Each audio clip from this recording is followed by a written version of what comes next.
Hello ನಮಸ್ಕಾರ, very good evening. ನೀವು ನೋಡ್ತಾ ಇದ್ದೀರಾ ರಾಜ್ ನ್ಯೂಸ್ ಕನ್ನಡ. ನಾನು ಶರತ್ ಹುಣಸೂರು. ವೀಕ್ಷಕರೇ, ನಿಮ್ಮೆಲ್ಲರಿಗೂ ಕೂಡ ಗೊತ್ತಿದೆ ಶಿವಾನಂದನ ಕೋಟಿ ವಂಚನೆಯ ಪ್ರಕರಣ ವಿಚಾರ ಸಂಬಂಧ ಈಗ ಆಲ್ರೆಡಿ ಸಿಐಡಿ ತನಿಖೆಯನ್ನ ಮಾಡ್ತಾ ಇದೆ ಅಂತ ಹೇಳಿ.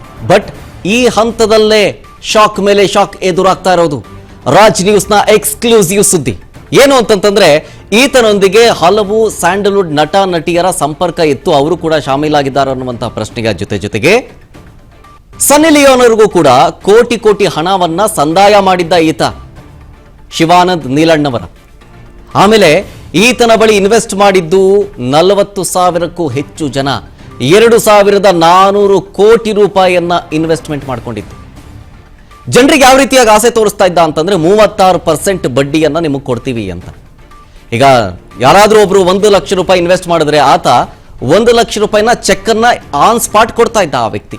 ಜೊತೆಗೆ ಆ 36% ಬಡ್ಡಿ ಕೊಡ್ತೀನಿ ಅಂತ ಹೇಳ್ತಾ ಇದ್ರಲ್ಲ, ಆ 36% ಬಡ್ಡಿಯನ್ನೂ ಕೂಡ ಕೊಡ್ತಾ ಇದ್ದ ಆತ. ಹೆಂಗ್ ಕೊಡ್ತಾ ಇದ್ದ, ಏನು ಮಾಡ್ತಿದ್ದ, ಅದ್ಯಾವುದು ಕೂಡ ಜನರಿಗೆ ಅರಿವಿಲ್ಲ. ಮೋಸ ಮಾಡ್ತಿದ್ದಾನ ಅಥವಾ ಲೀಗಲ್ ಆಗಿ ಕೊಡ್ತಿದ್ದಾನ, ಇದ್ಯಾವುದು ಕೂಡ ಜನರಿಗೆ ಅರಿವಿಗೆ ಬಂದಿಲ್ಲ. ಏನು, ನನಗೆ 36% ಬಡ್ಡಿ ಬರ್ತಾ ಇದೆ ಅಷ್ಟೇ ಸಾಕು, ಆತ ಒಳ್ಳೆಯವನು ಅಂತ ನಂಬಿಡ್ತಾರೆ. ಈ ಹಂತದಲ್ಲಿ ಇನ್ನೊಂದೇನು ಗೊತ್ತಾ, ತನಿಖೆ ನಡೀತಾ ಇದೆ, ಆತ ಅರೆಸ್ಟ್ ಆಗಿದ್ದಾನೆ. ಈ ಸಂದರ್ಭದಲ್ಲೂ 5 ಕೋಟಿಗೂ ಹೆಚ್ಚು ಹಣ ಸಂದಾಯ ಆಗಿದೆ ಆತನ ಅಕೌಂಟ್ಗೆ. ಅಂದ್ರೆ ಜನ ಈಗಲೂ ಕೂಡ ಆತನ ನಂಬ್ತಾ ಇದ್ದಾರೆ, ಕ್ರೇಜಿ ಆಗಿದ್ದಾರೆ ಆತನ ಮೇಲೆ ಅಂತ. ಸೊ ಈ ಇನ್ವೆಸ್ಟ್ಮೆಂಟ್ ಜೊತೆಗೆ ದೋಖಾ, ಆತನ ನೆಟ್ವರ್ಕ್ ವಿಚಾರಕ್ಕೆ ಸಂಬಂಧಪಟ್ಟಂತ ಒಂದಷ್ಟು ಮಾಹಿತಿಯನ್ನು ಕೊಡ್ತೀನಿ. ಇದೇ ಹೊತ್ತಿನ ವಿಶೇಷ ರಾಜ್ ನ್ಯೂಸ್ ಚದುರಂಗ ಡಿಬೇಟ್ ಕಾರ್ಯಕ್ರಮದ ವಿಶೇಷ.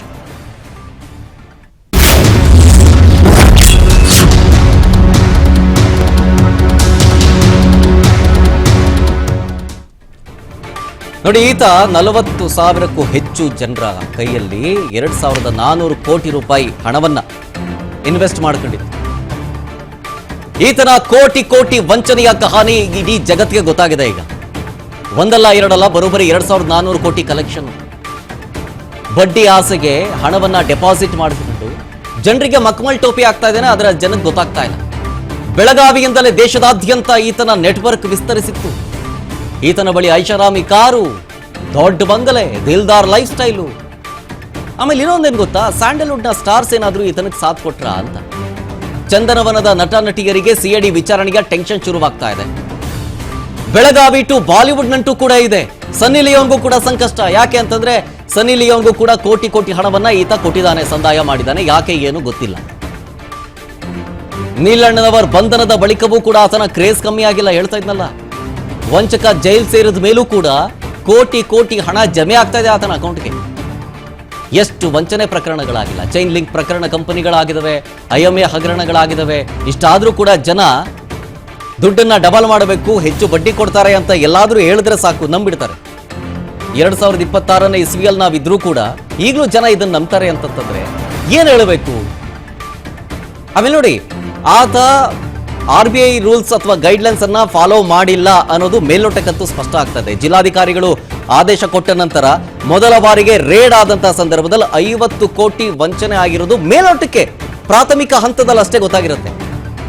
ಇನ್ಡೆಪ್ತ್ ಹೋದಾಗ ಗೊತ್ತಾಗಿದ್ದು ನಮಗೆ ಏನು ಅಂತಂದ್ರೆ, ಸುಮಾರು 40,000ಕ್ಕೂ ಹೆಚ್ಚು ಜನರಿಂದ 2,400 ಕೋಟಿಯಷ್ಟು ಹಣವನ್ನ ಹೂಡಿಕೆ ಮಾಡ್ಕೊಂಡಿದ್ದಾರೆ ಅಂತ. ಅರೆಸ್ಟ್ ಆದ್ಮೇಲೂ ನೋಡಿ ಕೋಟಿ ಹಣ ಸಂದಾಯ ಆಗಿದೆ. ಈತನ ಹಿಸ್ಟ್ರಿ, ಈತನ ನೆಟ್ವರ್ಕ್ ಜನ ಈಗಲೂ ಕೂಡ ನಂಬ್ತಿದ್ದಾರಲ್ಲ. ಇದೆಲ್ಲದರ ಬಗ್ಗೆ ಡಿಸ್ಕಸ್ ಮಾಡ್ತೀನಿ. ಈ ಹೊತ್ತಿನ ಚದುರಂಗ ಡಿಬೇಟ್ ಕಾರ್ಯಕ್ರಮದಲ್ಲಿ ಜಾಯ್ನ್ ಆಗಿದ್ದಾರೆ. ಇದರ ಬಗ್ಗೆ ಮಾತನಾಡೋದಕ್ಕೆ ವಕೀಲರಾದಂಥ RL ಮೂರ್ತಿ ಅವರು. ಸರ್, ಕಾರ್ಯಕ್ರಮಕ್ಕೆ ಸ್ವಾಗತ. ಹಾಗೆ ನಿವೃತ್ತ ಹಿರಿಯ ಪೊಲೀಸ್ ಅಧಿಕಾರಿಯಾದಂಥ ನಾಗರಾಜ್ ಅವರು ಜಾಯ್ನ್ ಆಗಿದ್ದಾರೆ. ಸರ್, ಕಾರ್ಯಕ್ರಮಕ್ಕೆ ಸ್ವಾಗತ. ಸರ್, ಈ ಶಿವಾನಂದ ನೀಲಣ್ಣನವರ್ ಈತನ ಬಗ್ಗೆ ನೀವು ಕೇಳೇ ಇರ್ತೀರಿ. ಈತ ಅರೆಸ್ಟ್ ಆದ ಮೇಲೂ ಕೂಡ ಈ ವಂಚನೆ ಪ್ರಕರಣದಲ್ಲಿ ಈಗಲೂ ಜನ ನಂಬ್ತಾ ಇದ್ದಾರೆ ಆತನನ್ನ. ಜೊತೆಗೆ ಕೋಟಿ ಹಣವನ್ನ ಹೂಡಿಕೆ ಮಾಡ್ತಿದ್ದಾರೆ ಅಂತಂದ್ರೆ ಇನ್ನು ಏನು ಹೇಳಬೇಕು ಜನಕ್ಕೆ. ಜೊತೆಗೆ ಈತ ಒಬ್ಬ ಸಾಮಾನ್ಯ ಒಂದು ಐಸ್ ಕ್ರೀಮ್ ಮಾರ್ಕೊಂಡಿದ್ದವನು. ಆಮೇಲೆ ಐಸ್ ಕ್ರೀಮ್ ಫ್ಯಾಕ್ಟ್ರಿಯನ್ನು ಇಟ್ಕೊಂಡ, ಅದಾದ್ಮೇಲೆ ಕಂಪನಿ ಶುರು ಮಾಡ್ದ, ಮಾತೇ ಬಂಡವಾಳ ಆಗಿತ್ತು. ಮೂರ್ತಿ ಸರ್, ಈ ಓವರ್ ಆಲ್ ಕೇಸ್ ಬಗ್ಗೆ ನೀವೇನು ಹೇಳ್ತೀರಿ ಅಂತ ಹಿಂಗೆಲ್ಲ ಆಗ್ತಾ ಇದ್ದಾಗ? ಸರ್ ನೋಡಿ, ಇದು ನಮ್ಮದು ಡಿಜಿಟಲ್ ಯುಗ. ಅಂದರೆ ಕೋರ್ಟ್ಗಳೇ ಇವತ್ತು ವಿಡಿಯೋ ಕಾನ್ಫರೆನ್ಸ್ ಮುಖಾಂತರ ಸಾಕ್ಷಿ ವಿಚಾರಣೆ ಮಾಡೋದು, ಆಮೇಲೆ ಟಿವಿಗಳಲ್ಲಿ ಅದನ್ನು ಪ್ರಸಾರ ಮಾಡೋದೆಲ್ಲ ಮಾಡ್ತಿದೆ ಜನಗಳಿಗೆ ಅರಿವು ಮೂಡಿಸ್ಲಿಕ್ಕೆ. ಈಗ ಸುಮಾರು ಜನ ಕೋರ್ಟ್ ಕಲಾಪಗಳು ನೋಡಿಕೊಂಡು, ಟಿವಿ ನೋಡಿಕೊಂಡು ವಕೀಲರಿಗೆ ಬುದ್ಧಿ ಹೇಳೋಷ್ಟು ಕಾಲ ಈಗ ಮುಂದುವರೆದಿದೆ. ಇಂಥದ್ರಲ್ಲಿ ಸುಮಾರು ಈ ಈ ಟಿವಿ ಮಾಧ್ಯಮಗಳು ಬಂದಾಗಿಂದ, ಈ ಪ್ರೈವೇಟ್ ಟಿವಿ ಚಾನೆಲ್ಸ್ ಬಂದಾಗಿಂದ ಇಂಥವು ಪ್ರಕರಣಗಳು ಆಗ್ತಾನೇ ಇರ್ತವೆ. ಡಿಪಾಸಿಟ್ ಮಾಡಿಸ್ಕೊಳೋದು, ಚೀಟ್ ಮಾಡೋದು, ಇಂಟ್ರೆಸ್ಟ್ ಆಮಿಷ ಒಡ್ಸೋದು, ಆಮೇಲೆ ಹೆಚ್ಚಿನ ಬಡ್ಡಿ, ಆಮೇಲೆ ಹೆಚ್ಚಿನ ಬೆನಿಫಿಟ್ ತೋರಿಸೋದು, ಟೂರ್ ಆರ್ಗನೈಸ್ ಮಾಡೋದೆಲ್ಲ ಮಾಡ್ತಾರೆ. ಸರ್, ಈಗ ಎಷ್ಟೋ ಸರಿ ಸರ್ಕಾರಗಳ ಕೈಲೇ ಹಣ ಸಂಪಾದನೆ ಮಾಡೋಕ್ಕಾಗಲ್ಲ, ಕೊಟ್ಟು ಧರ್ಮದ ಬಡ್ಡಿ ಕಟ್ಟಕ್ಕಾಗಿ, ಲೋನ್ ತೀರ್ಸಕ್ಕಾಗದೆ ಸುಮಾರು ಏಷ್ಯನ್ ಡೆವಲಪ್ಮೆಂಟ್ ಬ್ಯಾಂಕು, ನಮ್ಮ IMF ಎಲ್ಲ ಸರ್ಕಾರಗಳು ಎಲ್ಲ ಸಾಲದಲ್ಲಿದ್ದಾವೆ. ಇಂಥ ಇವರಲ್ಲಿ ಒಬ್ಬ ಐಸ್ ಕ್ರೀಮ್ ಮಾರ್ತಿದ್ದವನು 2,000 ಕೋಟಿ ಕಲೆಕ್ಟ್ ಮಾಡ್ತಾನೆ ಅಂದ್ರೆ ಜನಗಳು ನಂಬಿಸಿ ನಮ್ಮ ಭಾರತ ದೇಶದ ವಿತ್ತ ಮಂತ್ರಿ ಸೀತಾರಾಮ್ಗೂ ಸಹ ಪಾಠ ಮಾಡೋ ಶಕ್ತಿ ಅವ್ರಿಗೆ ಇದೆ ಅಂತ ಕಾಣುತ್ತೆ ನಮ್ಗೆ. ಯಾವುದೇ ಕಾನೂನಲ್ಲಿ ನೋಡಿ ಸರ್, ನಮ್ಗೆ ಗೊತ್ತಿತ್ತ ಶಿವಣ್ಣ ನೀರಣ್ಣವ್ರು ಯಾರು ಅಂತ. ಯಾರೋ ಒಬ್ಬ ವಕೀಲರು ಅದನ್ನ ಕೇಸ್ FIR ಫೈಲ್ ಮಾಡಿದ್ರು, ನಾನು ನೋಡ್ತಾ ಇದ್ದೆ. ಅವನು ಏನು ಅವನಿಗೆ ಹೆಚ್ಚಿನ ಹಣ ಕೊಡ್ತೀನಿ ಅಂತ ಆಮಿಷ ಒಡ್ಡಿ. ಸರ್, ಆಮಿಷ ಒಡ್ಡೋದು ಜನಕ್ಕೆ ಗೊತ್ತಾಗೋದಿಲ್ವಾ?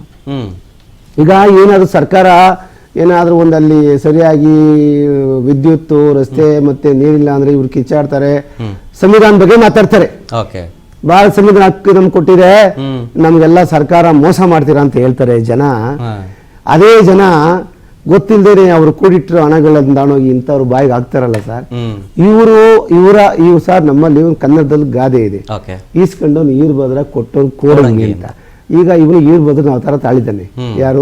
ಶಿವಾನಂದ ನೀಲಣ್ಣನವರು. ಅದೇ ಸರ್, ನಾವು ಚಿಕ್ಕ ವಯಸ್ಸಿನ ನೋಡಿದೀವಿ, ಈ ಅಸೋಸಿಯೇಟ್ಗಳು ಟಿವಿ ಕೊಡ್ತೀವಿ ನಾವು, ಆಮೇಲೆ ಅದೇನೋ ಇಷ್ಟು ಐಟಮ್ ಕೊಡ್ತೀವಿ ಅಂತ ಹೇಳಿ ಚೀಟಿ ಹಾಕೋದು, ಹಣ ಡಿಪಾಸಿಟ್, ಅದರಲ್ಲೂ ಎತ್ಕೊಂಡು ಹುಡುಗರಿದ್ದಾರೆ. ಅದು ಚಿಕ್ಕ ಚಿಕ್ಕ ಕಲ್ರವರಲ್ಲ, ಇವ್ರು ದೊಡ್ಡ ದೊಡ್ಡ ತಿಮ್ಮಿಂಗ್ಳವರು. ಸರ್, ನಮ್ಮಲ್ಲಿ ಕಾನೂನು ತುಂಬಾ ಸುಲಭವಾಗಿ ದುರುಪಯೋಗ ಪಡಿಸ್ಕೊಳ್ಳೋಕೆ ಅವಕಾಶ ಇದೆ ಸರ್. ಆ ಒಂದು ಲೂಪ್ ಹೋಲ್ಸ್ ಇಂದಾನೆ ನಮ್ಮಲ್ಲಿ ನಮ್ಮ ದೇಶದಲ್ಲಿ ಇಂಥ ಒಂದು ಹೂಡಿಕೆದಾರರು, ಅದೇ ಖಾಸಗಿ ಹೂಡಿಕೆದಾರರು. ಸರ್, ಖಾಸಗಿ ಹೂಡಿಕೆತನ ಕಾನೂನು ನಿಷೇಧ. ಕಾನೂನು ಪ್ರಕಾರ ಖಾಸಗಿ ಅವರಿಗೆ ಹೂಡಿಕೆ ಮಾಡಬಾರ್ದು ಸರ್. ಯಾರು RBI ನಿಂದ ಫಿನಾನ್ಸ್ ಕಂಪ್ನಿ ನಡೆಸಕ್ಕೆ ಲೈಸೆನ್ಸ್ ತಗೊಂಡಿರ್ತಾರೆ, ಅವರು ಹೂಡಿಕೆದಾರರು ಮೊದಲೇ ಡಿಪಾಸಿಟ್ ಮಾಡಿರ್ತಾರೆ ಸರ್. ನಮ್ಮ ಕಾನೂನಲ್ಲಿ ಈಗ 500 ಕೋಟಿ ವ್ಯವಹಾರ ಮಾಡ್ತೀನಿ ಅನ್ನೋದಾದ್ರೆ ಸರ್, ಅದು ಶಿವಣ್ಣ ನೀಲಣ್ಣ ಅಂತ ದುಡ್ಡಿದ್ರೆ ಒಂದು ಬ್ಯಾಂಕ್ ತೆರಿಬಹುದು. ಅಂದ್ರೆ ಸಾರ್ವಜನಿಕ ಹಣ ಎಷ್ಟು ಬರುತ್ತೆ ಅಷ್ಟು ಅಲ್ಲಿ ಡಿಪಾಸಿಟ್ ಇಡಬೇಕಾಗುತ್ತೆ RBI ನಲ್ಲಿ. ಅವೆಲ್ಲ ಮಾಡ್ಕೊಂಡು ಹಣಕಾಸು ಸಂಸ್ಥೆಗಳು ನಡೆಸೋದು ನಾವು ಕಾನೂನು ರೀತಿ ನೋಡ್ತೀವಿ.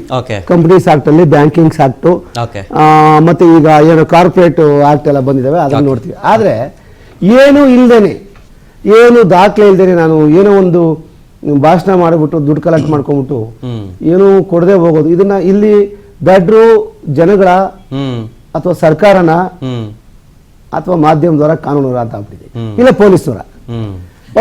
ಬಂದ್ರೆ ಎಲ್ಲರೂ ಬಂದ್ಬಿಡ್ತಾರೆ ಸರ್. ಜನ ಎಚ್ಚೆತ್ಕೊಳ್ಬೇಕು. ಈಗ 36% ಇಂಟ್ರೆಸ್ಟ್ ಕೊಡ್ತೀವಿ ಅಂತಂದ್ರೆ ಕಣ್ಣು ಮುಚ್ಕೊಂಡು ಒಪ್ಕೋತಾರೆ, ಆಯ್ತು ಕೊಡ್ತೀವಿ ಅಂತ. ಆಮೇಲೆ ಇನ್ನೊಂದೇನಂದ್ರೆ ಎಷ್ಟು ಲಾಯಲ್ ಆಗಿ ಆತ ಮೇಂಟೈನ್ ಮಾಡಿದ ಅಂತಂದ್ರೆ, ಕೊಟ್ಟ ಅವನು ರಿಟರ್ನ್ಸ್ 10 ವರ್ಷಗಳ ಕಾಲ ನಡ್ಸ್ಕೊಂಡ್ ಬರ್ತಿರೋದು ಇದೇ ಬಿಸ್ನೆಸ್.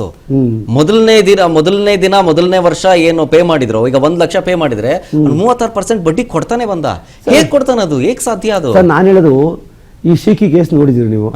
ಅದೇನೋ ಇಷ್ಟು ಸಾವಿರ ಗೌರ್ಮೆಂಟ್ ಖಾತೆಗಳನ್ನ ಹ್ಯಾಕ್ ಮಾಡಿದ್ರು ಸರ್. ನಾವ್ ಯಾರು ನಂಬೋದು? ಇವತ್ತು ಸರ್ಕಾರದ ಹಣನೇ ರಕ್ಷಣೆ ಮಾಡಕ್ಕೆ ಸರ್ಕಾರದ ಆಗ್ಲಿಲ್ಲ ಸರ್. ಇನ್ನು ಅವರು ಸಾರ್ವಜನಿಕರ ರಕ್ಷಣೆ ಮಾಡಕ್ಕಾಗ್ತದೆ ಸರ್. ನಾಗರಾಜ್ ಸರ್ ಏನ್ ಹೇಳ್ತೀರಿ ಇದು? ನೀವು ಶೀರ್ಷಿಕೆಯಲ್ಲಿ ಹೇಳ್ದಾಗೆ ಕೊಟ್ಟವನು ಕೋಡಂಗಿ ಇಸ್ಕೊಂಡವನು ಇರ್ಬದ್ಲ. ಎಷ್ಟೊಂದು ಪ್ರಕರಣಗಳು ನಾನು 77 ಪೊಲೀಸ್ಗೆ ಬಂದದ್ದು, ಆ ಕಾಲದಿಂದ ನೋಡ್ತಾನೆ ಇದ್ದೀನಿ. ಅದೊಂದು ವಿಡಿಯೋಕಾನ್ ಇರ್ಬೋದು, ಇನ್ನೊಂದು ಇರ್ಬೋದು, ಮತ್ತೊಂದು ಇರ್ಬೋದು. ಅಲ್ಲಿಂದ ಶುರುವಾಯಿತು. ಡಬಲ್ ರೋಡಲ್ಲಿ ಒಂದು ತೆರೆದು ಓಪನ್ ಸೆಟ್ ಕೇಸುಗಳು ಅವೆಲ್ಲ. ಅಲ್ಲಿಂದ ರೀಸೆಂಟ್ ಅಂದರೆ ನಮಗೆ ಬೆಂಗಳೂರು ಸಿಟಿಯಲ್ಲಿ IMA ಕೇಸ್, ಅತಿ ದೊಡ್ಡ ಹಗರಣ ಅಂತಂದ್ರೆ ಹಗರಣ. ಇನ್ನು ಅಗ್ರಿಗೋಲ್ಡ್ ಅದೆಲ್ಲ ಅದಕ್ಕಿಂತ ಮುಂಚೆ ಲೇಟೆಸ್ಟ್ ನಾನು ಹೇಳೋದು. So reasonably recent one. ಅದು ಬಿಟ್ಟರೆ ಇನ್ನು ಖಾಸಗಿ ಕಂಪ್ನಿಗಳಲ್ಲಿ ಹ್ಯಾಂಡ್ ಟು ಹ್ಯಾಂಡ್ ಏನೋ ಕೊಟ್ಟು ತಗೊಂಡು ಮಾಡೋದು ಅದು ಬೇಕಾದಷ್ಟು ಇದಾವೆ. ಆದರೆ ಚೀಟಿ ಗಿಟಿ ನಡೆಸ್ತಾರೆ, ಅದರಲ್ಲೂ ಕೂಡ ಇದ್ದಾವೆ. ಅಲ್ಲೂ ಕೂಡ ಪ್ರಾಪರ್ ಚೆಕಿಂಗ್ ಇಲ್ಲ. ಏನಾದರೆ ಈ ಮನಿ ಲೆಂಡರ್ಸ್ ಆಕ್ಟಲ್ಲಿ ತಗೊಳ್ತಾರೆ, ಬಟ್ ದುರುಪಯೋಗ ಮಾಡ್ಕೊಳ್ತಾರೆ. ಆದರೆ ಮನಿ ಲೆಂಡರ್ಸ್ ಆಕ್ಟಲ್ಲಿ ಬರೋದಿಲ್ಲ ಇದು. ಫಿಕ್ಸೆಡ್ ಡಿಪಾಸಿಟ್ ತಗೊಳ್ಬೇಕಾದ್ರೆ ಈ should be a company or some authorised this thing from the bank are banking sector ಅಂತ ತಗೊಂಡು ಮಾಡಬಹುದು as per Reserve Bank of India guidelines ಪ್ರಕಾರ. ಇಲ್ಲ ಅಂದರೆ it becomes illegal. That can be punished. The person who runs it can be punished. ಈಗ ಆಗಿರೋದು DC ಅವರು ಅದನ್ನೇ ಹೇಳಿರೋದು. ಅದೇ ಪ್ರಕಾರನೇ ಇಲ್ಲಿ ನಾವು ನೋಡಿದಾಗೆ ಅಲ್ಲಿ ಅನ್ರೆಗ್ಯುಲೇಟೆಡ್ ಡಿಪಾಸಿಟ್ ಸ್ಕೀಮ್ಸ್ ಅಂತಿದೆ. ಆ ಸ್ಕೀಮ್ಸ್ ಆಕ್ಟ್ 2019 ಬಂದದ್ದು ಇದೇ ಸರ್ಕಾರದಲ್ಲಿ, ಸೆಂಟ್ರಲ್ ಗೌರ್ಮೆಂಟ್ ಇಲ್ಲ. ಅದ್ರ ಪ್ರಕಾರ ತಗೊಳಂಗಿಲ್ಲ. ಅದೇನಾದ್ರೆ ಪ್ರಾಸಿಕ್ಯೂಟ್ ಮಾಡ್ಬೋದು. ಅಷ್ಟೇ ಅಲ್ಲ, ಡಿಪಾಸಿಟ್ಸ್ನ ವಾಪಸ್ ಕೊಡ್ಬೋದು, ಅವನ ಪ್ರಾಪರ್ಟಿನ ಅಟ್ಯಾಚ್ ಮಾಡ್ಬೋದು. ಇದೆಲ್ಲ ಪವರ್ಸ್ ಅಲ್ಲಿ ಬಹಳಷ್ಟು ಕೊಟ್ಟಿದ್ದಾರೆ. ಏನೇ ಇದ್ರೂ ಕೂಡ ಸೀಯಿಂಗ್ ಈಸ್ ಬಿಲೀವಿಂಗ್. ಎಷ್ಟೊಂದು ನೋಡ್ತಾ ಬಂದಿದ್ದಾರೆ, ಟಿವಿಗಳಲ್ಲಿ ನೋಡಿದ್ದಾರೆ. ಇವಾಗ ಮೊದಲಾದ್ರೆ ನ್ಯೂಸ್ ಪೇಪರ್ ಓದಿಲ್ಲ ಅಂತ ಹೇಳ್ಬೋದು. ಸೋಷಿಯಲ್ ಮೀಡಿಯಾ ಎಂತವನು ಕೂಡ ಟಿವಿ ನೋಡಿದ್ರೆ ಅವನು ಕೇಳಿಸ್ಕೊಂಡ್ರೆ, ಓದಕ್ ಬರ್ದೇ ಇದ್ರು ಕೂಡ ಕೇಳಿಸ್ಕೊಂಡ್ರೆ ಅವನಿಗೆ ಅರ್ಥ ಆಗುತ್ತೆ. ಈಗ ನಾವ್ ಹೇಳ್ತಾ ಇರೋದು ಬೆಳಗಾವಿನ ಒಂದು ಉದಾಹರಣೆ. ಬೆಳಗಾವಿ ನಮ್ಮ ರಾಜ್ಯದಲ್ಲಿ ಇತರೆ ಜಿಲ್ಲೆಗಳಿಗೆ ಕಂಪೇರ್ ಮಾಡಿದ್ರೆ ಬಹಳಷ್ಟು ಎಜುಕೇಟೆಡ್ ಇರೋದು. ಅಷ್ಟೇ ಅದು ಮಹಾರಾಷ್ಟ್ರಕ್ಕೆ ಹೊಂದ್ಕೊಂಡಂಗಿದೆ. ಮಹಾರಾಷ್ಟ್ರ ಅಂದ್ರೆ ನಿಮ್ಗೆ ಮೊದಲು ನೆನಪಾಗೋದು Bombay. Bombay is our economic capital of India. ಅಂತ ಒಂದು ಪ್ರದೇಶದಲ್ಲಿ ಇದಾಗಿದೆ ಅಂದ್ರೆ ನಿಜವಾಗ್ಲೂ ನಾಚಿಗೇಡಿನ ಕೆಲಸ. 36 ಇಂಟ್ರೆಸ್ಟ್ ಕೊಡ್ತಾ ಇದ್ದಾನೆ, ಐ ಅಗ್ರಿ ವಿತ್ ಯು. ಆದ್ರೆ what happen to the capital? ಎಲ್ಲ ಜನ ಬಂದು ಒಂದೇ ದಿವಸ ಎಲ್ಲ ಜನ ಬಂದು ನನ್ನ ಡಿಪಾಸಿಟ್ ವಾಪಸ್ ಕೊಡಿ ಅಂತ ಕೇಳ್ತಾನೆ. Any time they can come. ಇವತ್ತೇ ಅಂತಲ್ಲ. ಹಾಗೇನಾಗ್ತದೆ?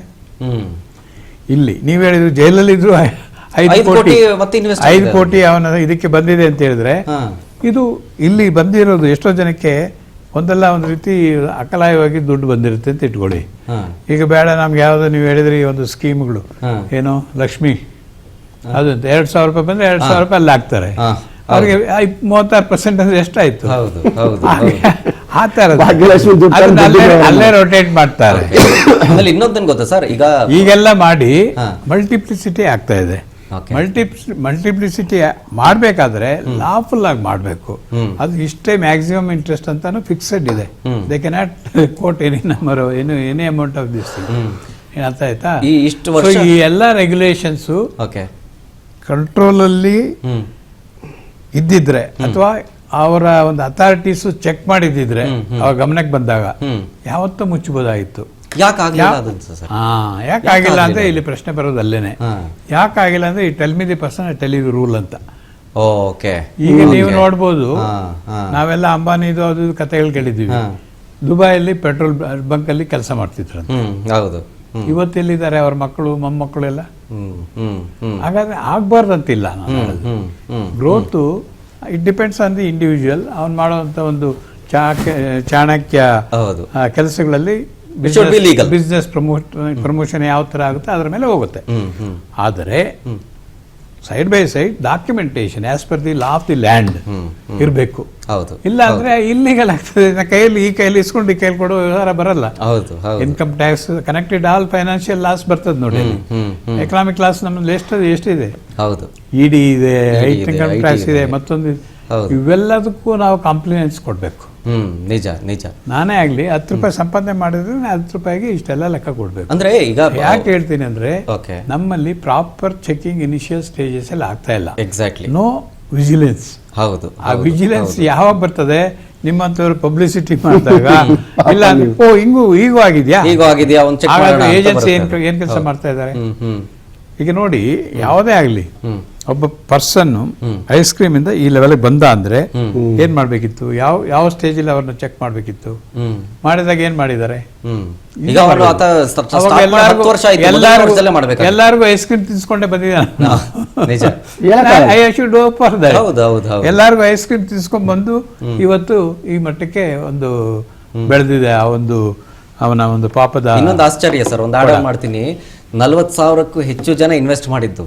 ಆ 40,000 ಒಬ್ರು ಕಂಪ್ಲೇಂಟ್ ಕೊಟ್ಟಿಲ್ಲ. ಯಾಕೆ ಕೊಟ್ಟಿಲ್ಲ ಅಂದ್ರೆ 36% ಅವ್ರಿಗೆ ಇಂಟ್ರೆಸ್ಟ್ ಬರ್ತಾ ಇದ್ದಾರೆ. ಈಗ 40,000 ಜನದಲ್ಲಿ 10,000 ಜನ ಬಂದು ಅವ್ರ ಡಿಪಾಸಿಟ್ ವಾಪಸ್ ಕೇಳಿ ನೋಡೋಣ, ಕೊಡ್ತಾನೆ ಅವನು? ಯಾಕೆ ನಿನ್ನ ಹತ್ರ ಇಸ್ಕೊಂಡು ಇವನಿಗೆ ಕೊಡ್ತಾರೆ 36,000 ಅಂದ್ರೆ 100 ರೂಪಾಯಿ ಇಸ್ಕೊಂಡು 36 ರೂಪಾಯಿ ಕೊಟ್ಟರೆ ಇನ್ನು ಉಳಿದಿದ್ದು ಹೌದು 64 ರೂಪಾಯಿ ಇವ್ರಿಗೆ ಫಿಕ್ಸ್.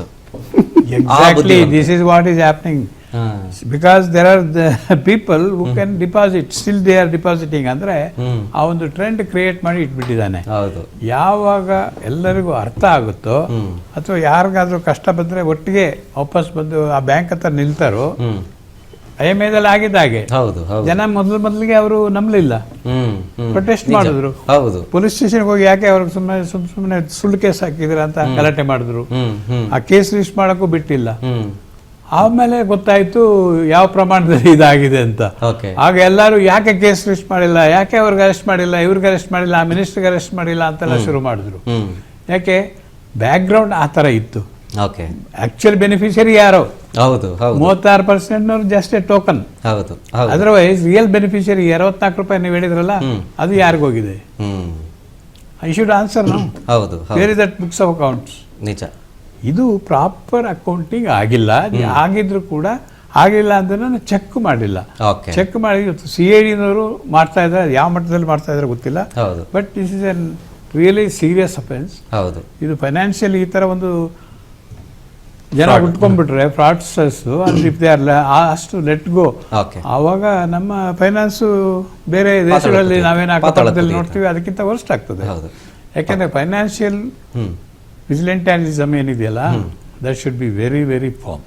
ಯಾಕೆಂದ್ರೆ ಒಂದ್ಸರಿ ಹೋದ್ರೆ ಹೋದಾಗೆ ಅದು ರಿಕವರಿ ಎಷ್ಟು ಮಾಡ್ಬೋದು? 100 ರೂಪಾಯಿ ಹೋಗಿದ್ರೆ 10 ರೂಪಾಯಿ ಮಾಡ್ಬೋದು, 25 ರೂಪಾಯಿ ನಾವು ನೋಡಿದೀವಿ. ಹಾಗೆ ಅದನ್ನ ಚೆಕ್ ಮಾಡಬೇಕು.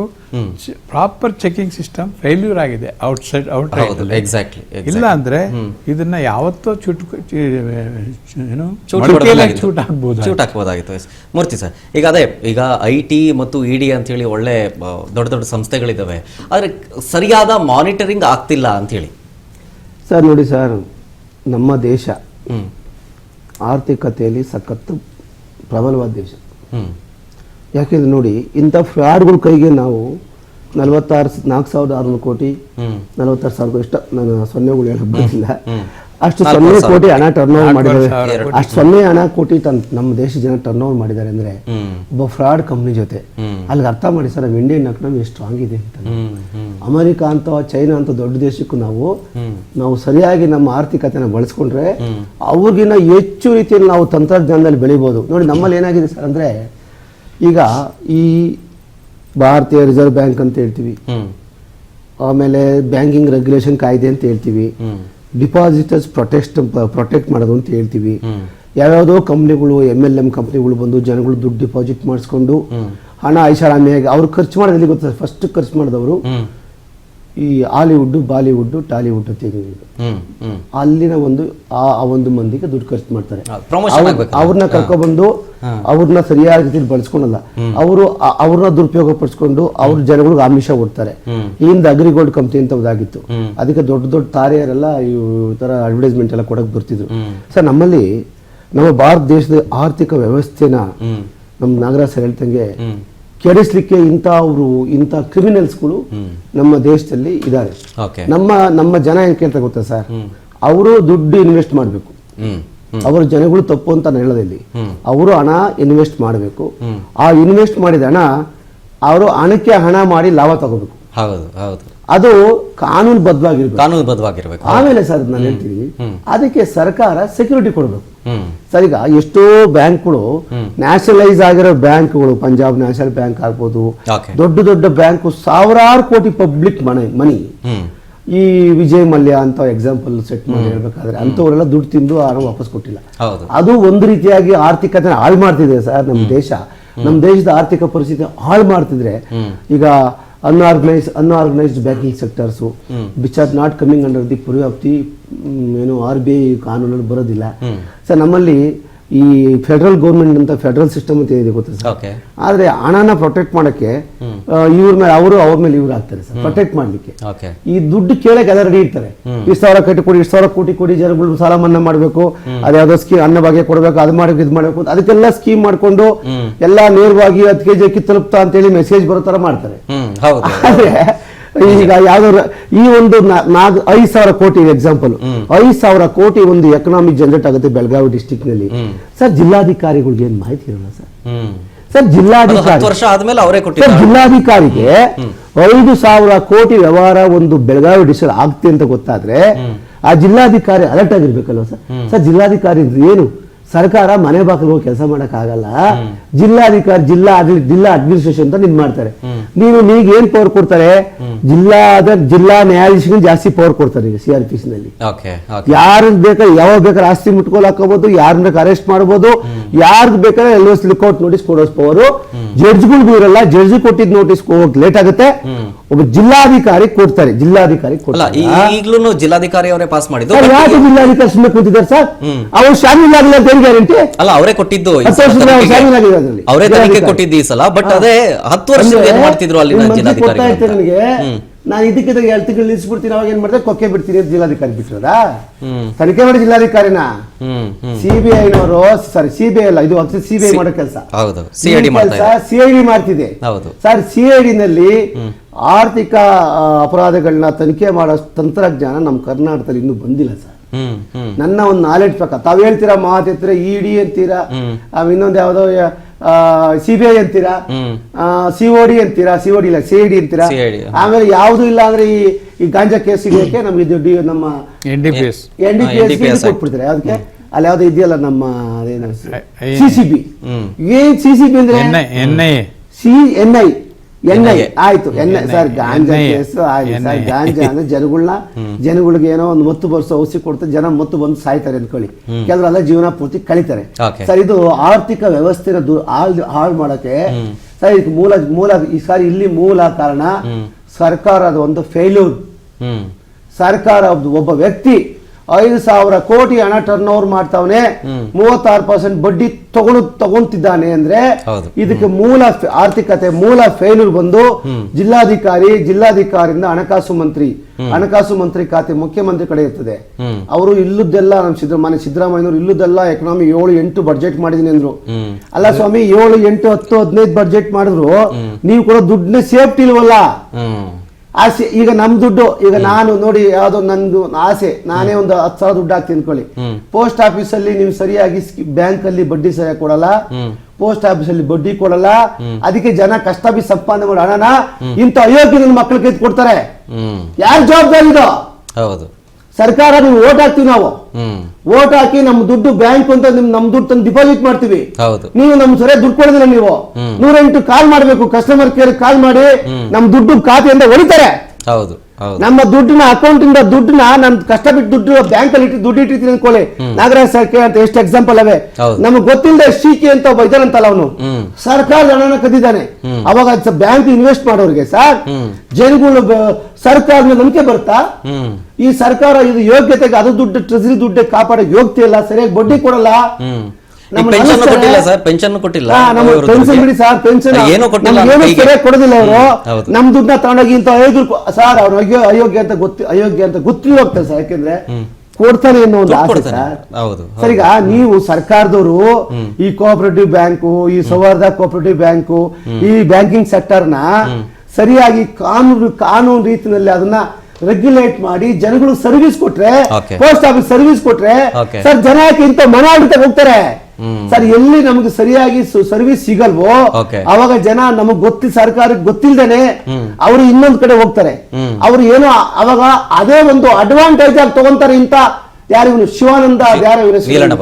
ಶಿವಾನಂದ ವೀರಣ್ಣನವರು ಈ ಕೆಲಸ ಮಾಡ್ಲಿಕ್ಕೆ ಮುಖ್ಯ ಕಾರಣ ನಮ್ಮ ಸರ್ಕಾರಗಳು.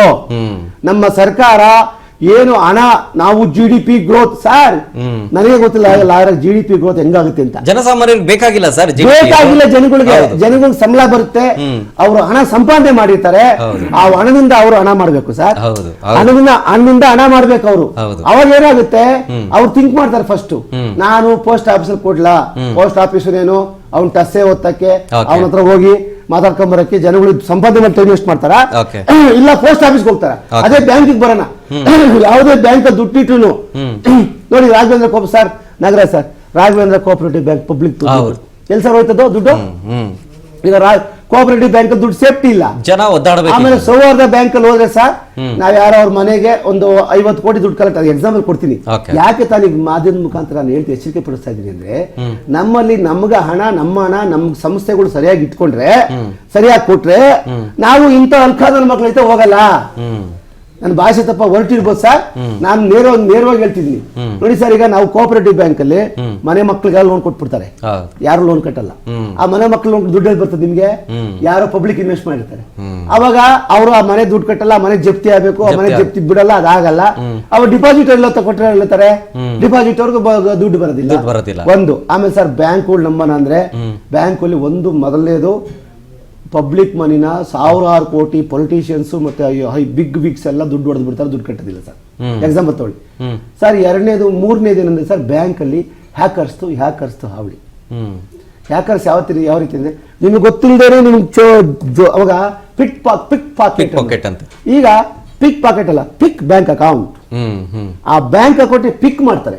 ಅದನ್ನ ಸರ್ ಟೆಕ್ನಾಲಜಿ ಮಡಿಕೋಳಿ ಹುಣಸೆ ಹುಳಿ ಬಿಡಿ, ನಿಮ್ ಟೆಕ್ನಾಲಜಿಗೆ, ನಿಮ್ಮ ಟೆಕ್ನಾಲಜಿ ಇದೆಯಲ್ಲ, ಯಾವ್ದೋ ಆ ಸರ್ವರ್ ಈ ಸರ್ವರ್ ಆ ಸೆಕ್ಯೂರಿಟಿ ಸೆಕ್ಯೂರಿಟಿ ಅಂತ 100 ಕೋಟಿ ಖರ್ಚು ಮಾಡಿ ಸೆಕ್ಯೂರಿಟಿ ಮಾಡ್ತಿರಲ್ಲ ಬ್ಯಾಂಕ್ ಅವರು, ನ್ಯಾಷನಲ್ ಬ್ಯಾಂಕ್ ಅವರು. ಹೆಂಗ್ ಕರೀತಾರ ನಮ್ಮ ಹಣನ? ಯಾರು ಕಳ್ತನ ಮಾಡೋದು? ಬ್ಯಾಂಕ್ ಅವರು ಶಾಮೀಲ್ ಆಗಿರೋದ್ರಿಂದ ಹಣ ಕಳ್ತನ ಆಗುತ್ತೆ. ಚಿನ್ನ ಇಡೋದಕ್ಕೂ ಭಯ ಪಡ್ತಾರೆ. ಈಗ ಅಲ್ಲಿ ನಾನು ಹೇಳ್ತೀನಿ ನೋಡಿ ಸರ್, ಮೆಜೆಸ್ಟಿಕ್ ಅಲ್ಲಿ ನಮ್ ನಾಗರಾಜ್ ಸರ್ ಎಷ್ಟು ಕೇಸ್ ನೋಡಿದಾರೆ ಅವ್ರ ಜೀವಮಾನದಲ್ಲಿ ಸರ್. ಮೆಜೆಸ್ಟಿಕ್ ಅಲ್ಲಿ ಫಿಟ್ ಪಾಕೆಟ್ ಕಳ್ತನ ಮಾಡೋದು ಒಂದೇ, ಬ್ಯಾಂಕ್ ಅಲ್ಲಿ ಹಣ ಕದಿಯೋದು ಒಂದಾದ್ರೆ, ಇನ್ನೊಂದು ಸಾರಿ ಹೇಳ್ತೀನಿ ನೋಡಿ, ಮೇಜರ್ ತಾವು ಮಾಧ್ಯಮದವ್ರು ಹೇಳಲೇಬೇಕು ಈ ಮಾತು. ಕೋಟಿ ಹಣ ತುಂಬಿರೋ ATM ನ, ಕೋಟಿ ಹಣ ತುಂಬಿರೋ ATM ಹಣ ಸಪ್ಲೈ ಮಾಡೋ ವ್ಯಾನ್ ನ ಕಿಡ್ನಾಪ್ ಮಾಡ್ತಾರೆ, ದುಡ್ಡು ಹೋಗುತ್ತೆ. ಅವಾಗ ಜನ ಎಲ್ಲ ಹೋಗ್ಬೇಕು ಸರ್. ನಾನು ಎಲ್ಲ ಒಂದು 10,000 ಸಾವಿರ ಸಂಬಳ ತಂತೇನೆ ಸರ್, ತಿಂಗಳಿಗೆ 5,000 ದುಡ್ಡು ಉಳಿಸ್ತಾನೆ. ಯಾಕೆ ಉಳಿಸ್ತಾನೆ ತಿಂಗಳಿಗೆ 5,000 ದುಡ್ಡು ಅಂದ್ರೆ, ಒಂದು 5 ಲಕ್ಷ 6 ಲಕ್ಷ ಕೊಟ್ಟು ಸೈಟ್ ತಗೋಬೇಕು, ಇಲ್ಲ ಒಂದು 5 ಲಕ್ಷ 6 ಲಕ್ಷ ಕೊಟ್ಟು ಮಗಳಿಗೆ MBBS BE ಓದಿಸ್ಬೇಕು. ಇವೇನು ಮಾಡಿಲ್ಲ ಅಂದ್ರೆ ಒಂದು 5 ರಿಂದ 6 ಲಕ್ಷ ಖರ್ಚು ಮಾಡಿ ಒಂದು ಮದುವೆ ಮಾಡ್ಬೇಕು ಅಂತ ಮಾಡ್ತಾರೆ ಸರ್. ಈ ತರ ನಿಮ್ಮಲ್ಲಿ ವೀಕ್ನೆಸ್ ಇಟ್ಕೊಂಡು ಸರ್ ನೋಡಿ, ನಿಮ್ ATM ಕಳ್ತನ ಆಗುತ್ತೆ, ನಿಮ್ ಬ್ಯಾಂಕ್ಗೆ ಕಳ್ತನ ಆಗುತ್ತೆ, ಆಮೇಲೆ ನಿಮ್ ಸಾಲ ಕೊಟ್ಟರೆ ದುಡ್ಡು ವಾಪಸ್ ಕೊಡಲ್ಲ, ಸರ್ಕಾರ ಶಾಮೀಲ್ ಆಗ್ತಾರೆ. ಇಷ್ಟೆಲ್ಲಾರು ಲೂಪ್ ಹೋಲ್ ಇಟ್ಕೊಂಡು ನೀವು ಆ ಶಿವಾನಂದ ನೀಲಣ್ಣ ಅವ್ರ ಹೋಗ್ತೀರ ಜನ, ಇನ್ನೆಲ್ಲ ಹೋಗ್ಬೇಕು ಜನ ರುಚಿಗಳಲ್ಲ. ಕೋಆಪರೇಟಿವ್ ಕಾಯ್ದೆ, RBI ಎಲ್ಲ ಕಾಯ್ದೆಗಳು ಬುಕ್ಕಲ್ಲಿ ಇದಾವೆ, ಎಲ್ಲ ಕಾಯ್ದೆ ಕೋರ್ಟ್ ನ ವಕೀಲರ ಆಫೀಸ್ ನ ರ್ಯಾಕಲ್ ಇದಾವೆ. ಶಿವಾನಂದನ ನೀಲಣ್ಣ ಅಕೌಂಟ್ ಅಲ್ಲಿ ದುಡ್ಡಿದೆ ನೋಡಿ, ಅವಳ ಕರ್ಸ್ತಾನೆ, ದುಡ್ಡು ಬಿಸಾಕವನ ಒಳಗೆಲ್ಲ. ಅವರು ಡ್ಯಾನ್ಸ್ ಮಾಡಿದ್ದೇ ಮಾಡ್ತಾವ್ರೆ, ದುಡ್ಡು ಕೊಟ್ಟಿಲ್ವಾ? ದುಡ್ಡು ಕೊಡ್ತಾರೆ ಡ್ಯಾನ್ಸ್ ಮಾಡ್ತಾರ, ಅಟ್ರಾಕ್ಟ್ ಆಗ್ತಾರೆ. ಯಾವನ ಅಲ್ಲಿ ಫಿಲ್ಮ್ ಆಕ್ಟರ್ಗಳು ಇವರೆಲ್ಲ ಅಂತ ಫ್ರಾಡ್ ಅಂತ ಗೊತ್ತಿದ್ರು ಅಲ್ಲಿ ಅವ್ರ ವೇದಿಕೆ ಮೇಲೆ ಡ್ಯಾನ್ಸ್ ಮಾಡ್ತಾರೆ. ಜನ ತಿಳ್ಕೊಂತಾರೆ ಇವ್ರು ಅಂತಂತಾರೆ, ಹೋಗ್ತಾರೆ ನಾನೊಂದು 20,000 ಹಾಕ, 50,000 ಹಾಕ, ಒಡವೆ ಅಡ ಮಾಡ ಇವೆಲ್ಲ ಸರ್. ಇನ್ನೊಂದು ವಿಚಾರ, ಬ್ಯಾಂಕ್ ಅಲ್ಲಿ ನಮ್ಮ ಒಡವೆ ಇಟ್ರೆ ವಾಪಸ್ ಬರೋದಿಲ್ಲ. ಅದೇ ಭಯ ಪಡ್ತಿದ್ದಾರೆ ಈಗ.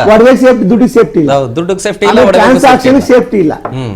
ಯಾವತ್ತೋ ಒಂದು ಈಗ ಅವ್ರಿಗೆ ಅಕೌಂಟ್ ಅಲ್ಲಿ ಇಟ್ಟರು ಸೇಫ್ಟಿ ಇಲ್ಲ, ಮನೆ ಒಳಗಡೆ ಸೇಫ್ ಇಲ್ಲ. ಹಿಂಗೆ ಮಾಡಬೇಕು. ನಮ್ಮ ಭಾರತ ದೇಶದ ಮತ್ತು ರಾಜ್ಯಗಳ ಸರ್ಕಾರಗಳು ಸಾರ್ವಜನಿಕರ ಹಣಕ್ಕೆ ಯಾವತ್ತೂ ರಕ್ಷಣೆ ಕೊಟ್ಟಿಲ್ಲ. ಸಾರ್ವಜನಿಕರ ಆಸ್ತಿ ಪಾಸ್ತಿಗಳಿಗೆ, ಸಾರ್ವಜನಿಕ ಹೂಡಿಕೆಗಳಿಗೆ, ಸಾರ್ವಜನಿಕರ ಹಣಕ್ಕೆ ಸೇಫ್ಟಿ ಇಲ್ಲ ಅಂದಾಗ ಇದು ಹೋಗ್ತದೆ ನೋಡಿ. ಇಲ್ಲೊಂದು ಮಾತಾಡ್ಬೇಕಾಗುತ್ತೆ ನಾನು. ನ್ಯಾಷನಲೈಸ್ಡ್ ಬ್ಯಾಂಕ್ಸ್ ಅಲ್ಲಿ ಹಣ ಹೂಡಿಕೆ ಮಾಡಿದ್ರೆ ಅಟ್ಲೀಸ್ಟ್ ನಿಮ್ ಡಿಪಾಸಿಟ್ಗಾದ್ರೂ ಸೇಫ್ಟಿ ಇದೆ. ಬೇರೆ ಬ್ಯಾಂಕ್ಗಳಲ್ಲಿ ಮಾಡಿದ್ರೆ ಏನಿಲ್ಲ, ಹ್ಯಾಂಡ್ಸ್ ಅಪ್ ಅಷ್ಟೇ. ಆದ್ರೆ ಅದಕ್ಕೆ ಹೇಳೋದು, ರಿಪೀಟೆಡ್ ಆಗಿ ಹೇಳೋದು, ಏನೇ ಮಾಡ್ಬೇಕಾದ್ರೂ ನೀವು ನ್ಯಾಷನಲೈಸ್ಡ್ ಬ್ಯಾಂಕ್ಸ್ ಅಲ್ಲಿ ಮಾಡಿ. ಅಲ್ಲಿ ಒಂದು ಜವಾಬ್ದಾರಿ ಇದೆ. ಅದು ಒಂದು ವೇಳೆ ಫೇಲ್ ಆದ್ರೆ ಸರ್ಕಾರ ಜವಾಬ್ದಾರಿ ಇದೆ. ಎಲ್ಲಿದೆ ರೆಗ್ಯುಲೇಷನ್ ನೋಡಿ. ಇರ್ರೆಗ್ಯುಲರ್ ಅಲ್ಲ, ಇರ್ರೆಗ್ಯುಲರ್ ಜವಾಬ್ದಾರಿ ತಗೊಳ್ಳೋಣ ಸರ್. ಅವ್ರು ಮಾಡಿದ್ದು ನಾವ್ ಹೇಳಿದ್ವಾ ಜನಕ್ಕೆ ನಂಬಿ ಅಂತ? ನಿಮ್ಮಿಂದಾನೇ ಗೊತ್ತಿರೋ ಜನಕ್ಕೆ ನಾವೇನ್ ಮಾಡಿದ್ರು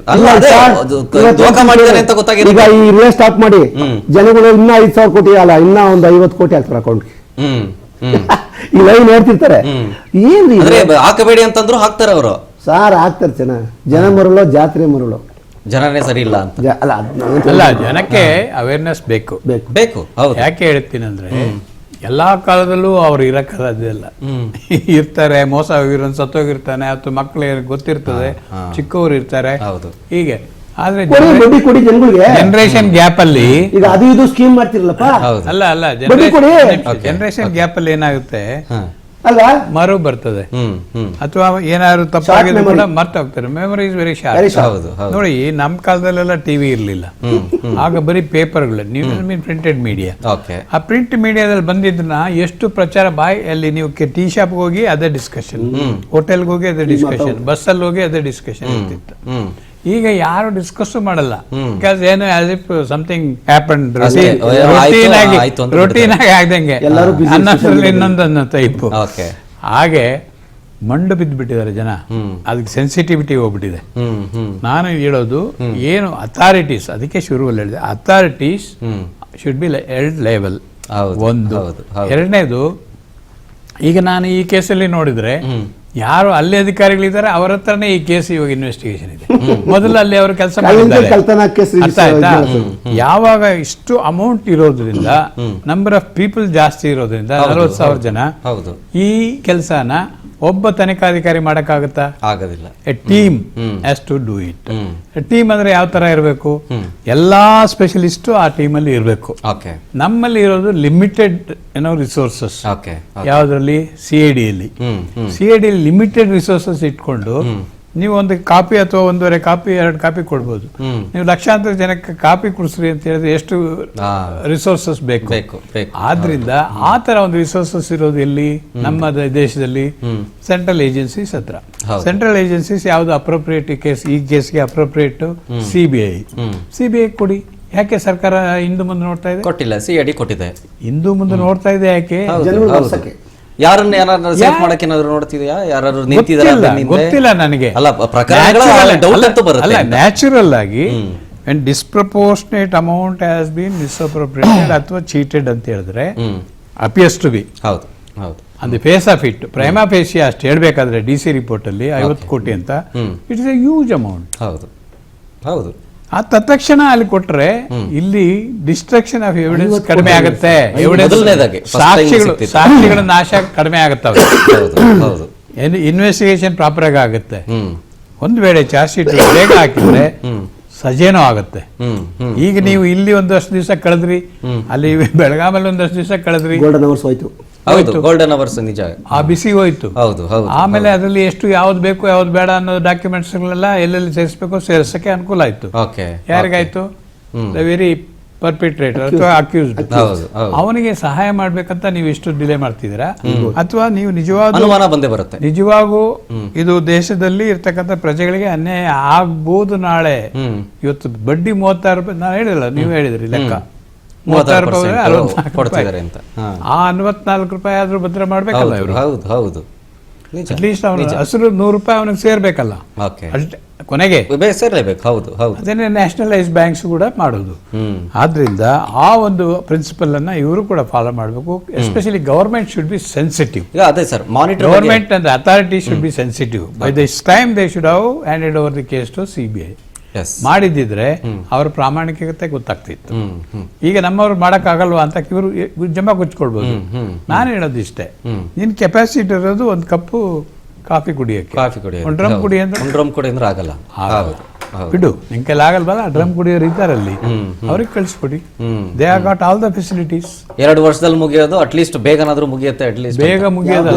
C it should be, they should see the logical end. ಸುಳ್ಳು ಇರ್ಬೋದು, ಸರಿ ಇರ್ಬೋದು, ಆ ಎರಡರಲ್ಲಿ ಒಂದು ತೀರ್ಮಾನ ಬೇಗ ಆಗ್ಬೇಕು. ಆವಾಗ ಜನ ನಂಬ್ತಾರೆ. ಅದಕ್ಕೊಂದು ರೆಸ್ಪಾನ್ಸ್ ಸರ್ಕಾರ ಕೂಡ ಪ್ರಾಪರ್ ಆಗಿ ಕೊಟ್ಟಿದೆ ಅಂತ ಸರ್ಕಾರದ ಮೇಲೆ ನಂಬಿಕೆ ಬರ್ತದೆ. ಈಗ ಡಿಪಾರ್ಟ್ಮೆಂಟ್ ಅಲ್ಲೂ ನಂಬಿಕೆ ಇಲ್ಲ. ಆಮೇಲೆ ನಾನು ಹೇಳಿದ್ನಲ್ಲ, ಅಲ್ಲಿ ಇದ್ದ ಅಧಿಕಾರಿ ಇವಾಗ ಇಲ್ಲಿ ಸೂಪರ್ವೈಸರಿ ಅಧಿಕಾರಿ ಅವ್ರ ನೇತೃತ್ವದಲ್ಲಿ ತನಿಖೆ. ಹಾಗಾದ್ರೆ ಏನ್ ಹೇಳ್ಬೇಕು ನಾನು? ಈಗ ನಿಮಗ್ ಗೊತ್ತಾಗಲ್ಲ, ನಮಗ್ ಗೊತ್ತಾಗ್ತದೆ ಪೊಲೀಸಲ್ಲಿ ಇದ್ದು ನಾವೇನ್ ಮಾಡ್ತಿದೀವಿ ಏನಂತ. ಅದೇ ಅಧಿಕಾರಿ ಇಲ್ಲಿ ಸೂಪರ್ವಿಷನ್ ಅಂದ್ರೆ what is the justice you can expect. Exactly. ನಾನೇನು I am not suspecting the bona fides of it, but ಅನುಮಾನಗಳಿದ್ದೇ ಇದೆ. ಅಲ್ಲಿದ್ದು ಮಾಡಿದಾರಲ್ಲ, ನಿಮ್ ಕಣ್ಣು ನಿಮ್ಮ ಮೂಗಿನ ಕೆಳಗಡೆ ನಡೆದಂತ ಸಮಾಚಾರ ತಾನೇ ಇದು. ಈಗೇನ್ ಸ್ಪೆಷಾಲಿಟಿ? ನೀವು ಅವಕ್ಕೆ ನೀವು ಡೆವಲಪ್ ಸೂಪರ್ ಸ್ಪೆಷಲ್ ಇಂಟೆಲಿಜೆನ್ಸ್. ಇದೇ ಇಂಟೆಲಿಜೆನ್ಸ್ ಸರ್. ಈಗ ಇಲ್ಲಿ ತಪ್ಪುಗಳಾಗೋದು. ನಾನು ಹೇಳೋದು, you are there, some people are prejudiced, even law ಸುಮಾರು ಕ್ಯಾನ್ ಪಿನ್ ಪಾಯಿಂಟ್. ಆದ್ರಿಂದ ಟು ಬಿ ಫೇರ್ ಅಂದ್ರೆ some other officer would have been given a responsibility. ಅದು ಮಾಡಿಲ್ಲ. ಬೇಡ, ಈಗ ಇದನ್ನ CBI ಕೊಡದೆ ಉತ್ತಮ. ಈಗ ಅದೇ ಸರ್, ಈ ಮಾನಿಟರ್ ಬಗ್ಗೆ ಮಾತಾಡ್ತಾ ಇದ್ದಿದ್ದು ನಾಗರಾಜ್ ಸರ್. ಈ ಗುಪ್ತಚರ ಅನ್ನೋದು ಕೇವಲ ಭಯೋತ್ಪಾದನೆ ವಿಚಾರಕ್ಕೆ ಮಾತ್ರನೇ ಇರೋದು. ಈ ರೀತಿಯಾದಂಥ ಕೋಟ್ಯಾಂತರ ರೂಪಾಯಿ ಟ್ರಾನ್ಸಾಕ್ಷನ್ ಆಗ್ತಾ ಇದೆ, ಯಾಕೆ ಯಾರಿಗೂ ಗೊತ್ತಾಗಿಲ್ಲ. ಆಮೇಲೆ ಆತ ದಶಕಗಳಿಂದ ಮಾಡ್ತಿರೋದು, ಒಂದು 10 ವರ್ಷ ಮಿನಿಮಮ್ 10 ವರ್ಷದಿಂದ ಮಾಡ್ತಿದ್ದಾನೆ, ಎಲ್ರಿಗೂ ಕೊಡ್ತಿದ್ದಾನೆ. ಈ ಥರ ಸಾವಿರಾರು ಕೋಟಿ ರೂಪಾಯಿ ವ್ಯವಹಾರ ಮಾಡಬೇಕಾದ್ರೆ ಮಾನಿಟರಿಂಗ್ ಸರಿಯಾಗಿಲ್ಲ ಅನ್ನೋದು ನೀವು ಅನುಮಾನ ವ್ಯಕ್ತಪಡಿಸಿದ್ವಿ. ಹಾಗೆ ಗುಪ್ತಚರ ಇಲಾಖೆ ಬರೀ ಕೇವಲ ಭಯೋತ್ಪಾದನೆ ವಿಚಾರಕ್ಕೆನಾ, ಇದಕ್ಕೆ ಬರೋದಿಲ್ವಾ? ಕೇಳಿ, ಗುಪ್ತಚರ ಇಲಾಖೆಯಲ್ಲಿ ಎಲ್ಲಾ ಇಲಾಖೆಯಲ್ಲೂ ಒಂದೊಂದು ಗುಪ್ತಚರ ಇಲಾಖೆ ಇದೆ. ಹೇಗೆ ಪೊಲೀಸಲ್ಲಿ ಒಂದಿದೆಯೋ, IB ಒಂದಿದೆಯೋ, ಆರ್ಮಿಲಿ ಒಂದಿದೆಯೋ, ಹೀಗೆ ನಾವೇನು ನೋಡ್ತಿದ್ದೀವಿ ಎಲ್ಲ including smuggling and other activities. ಅವೆಲ್ಲ ಸೇರಿ ತಿಂಗಳಿಗೆ ಒಂದ್ಸರಿ ಮೀಟಿಂಗ್ ಮಾಡ್ತಾರೆ. ನಾನು I was a nodal officer for that when I was in state intelligence. ಆಗಿರುವಾಗ ಅಲ್ಲಿ ಎಕ್ಸ್ಚೇಂಜ್ ಆಫ್ ಇಂಟೆಲಿಜೆನ್ಸ್ ಆಗುತ್ತೆ. ಅದು ಎಕ್ಸ್ಚೇಂಜ್ ಆಫ್ ಕಾಪಿನೋ ಎಕ್ಸ್ಚೇಂಜ್ ಆಫ್ ಇಂಟೆಲಿಜೆನ್ಸ್ ಗೊತ್ತಿಲ್ಲ. ಬಟ್ ಅದು ಕ್ರಮಬದ್ಧವಾಗಿ ಆದರೆ ಅದು ನೆಕ್ಸ್ಟ್ 1 ಮಂತ್ಗೆ ಮತ್ತೆ ಇನ್ನೊಂದು ಸಾರಿ ಬರುವಂಥದ್ದಾಗ ಅದಕ್ಕೆ ಪ್ರೋಸೆಸ್ ಮಾಡಬೇಕು, ಆಕ್ಷನ್ ಆಗಬೇಕು. ನೀವು ನೋಡಿದ್ರೆ, ನಾವು ನೋಡಿದ್ದೀವಿ ಇತ್ತೀಚೆಗೆ ಕೆಲವು ಅಧಿಕಾರಿಗಳು ಎಷ್ಟೋ ಕೋಟಿ ರೂಪಾಯಿ ಕೊಟ್ಟು ಪೊಸಿಷನ್ ತಗೊಳ್ತಾರೆ. ಒಳ್ಳೆ ಅಧಿಕಾರಿಗಳಿಗೆ 1 ತಿಂಗಳನ್ನು ಬಿಡಲ್ಲ.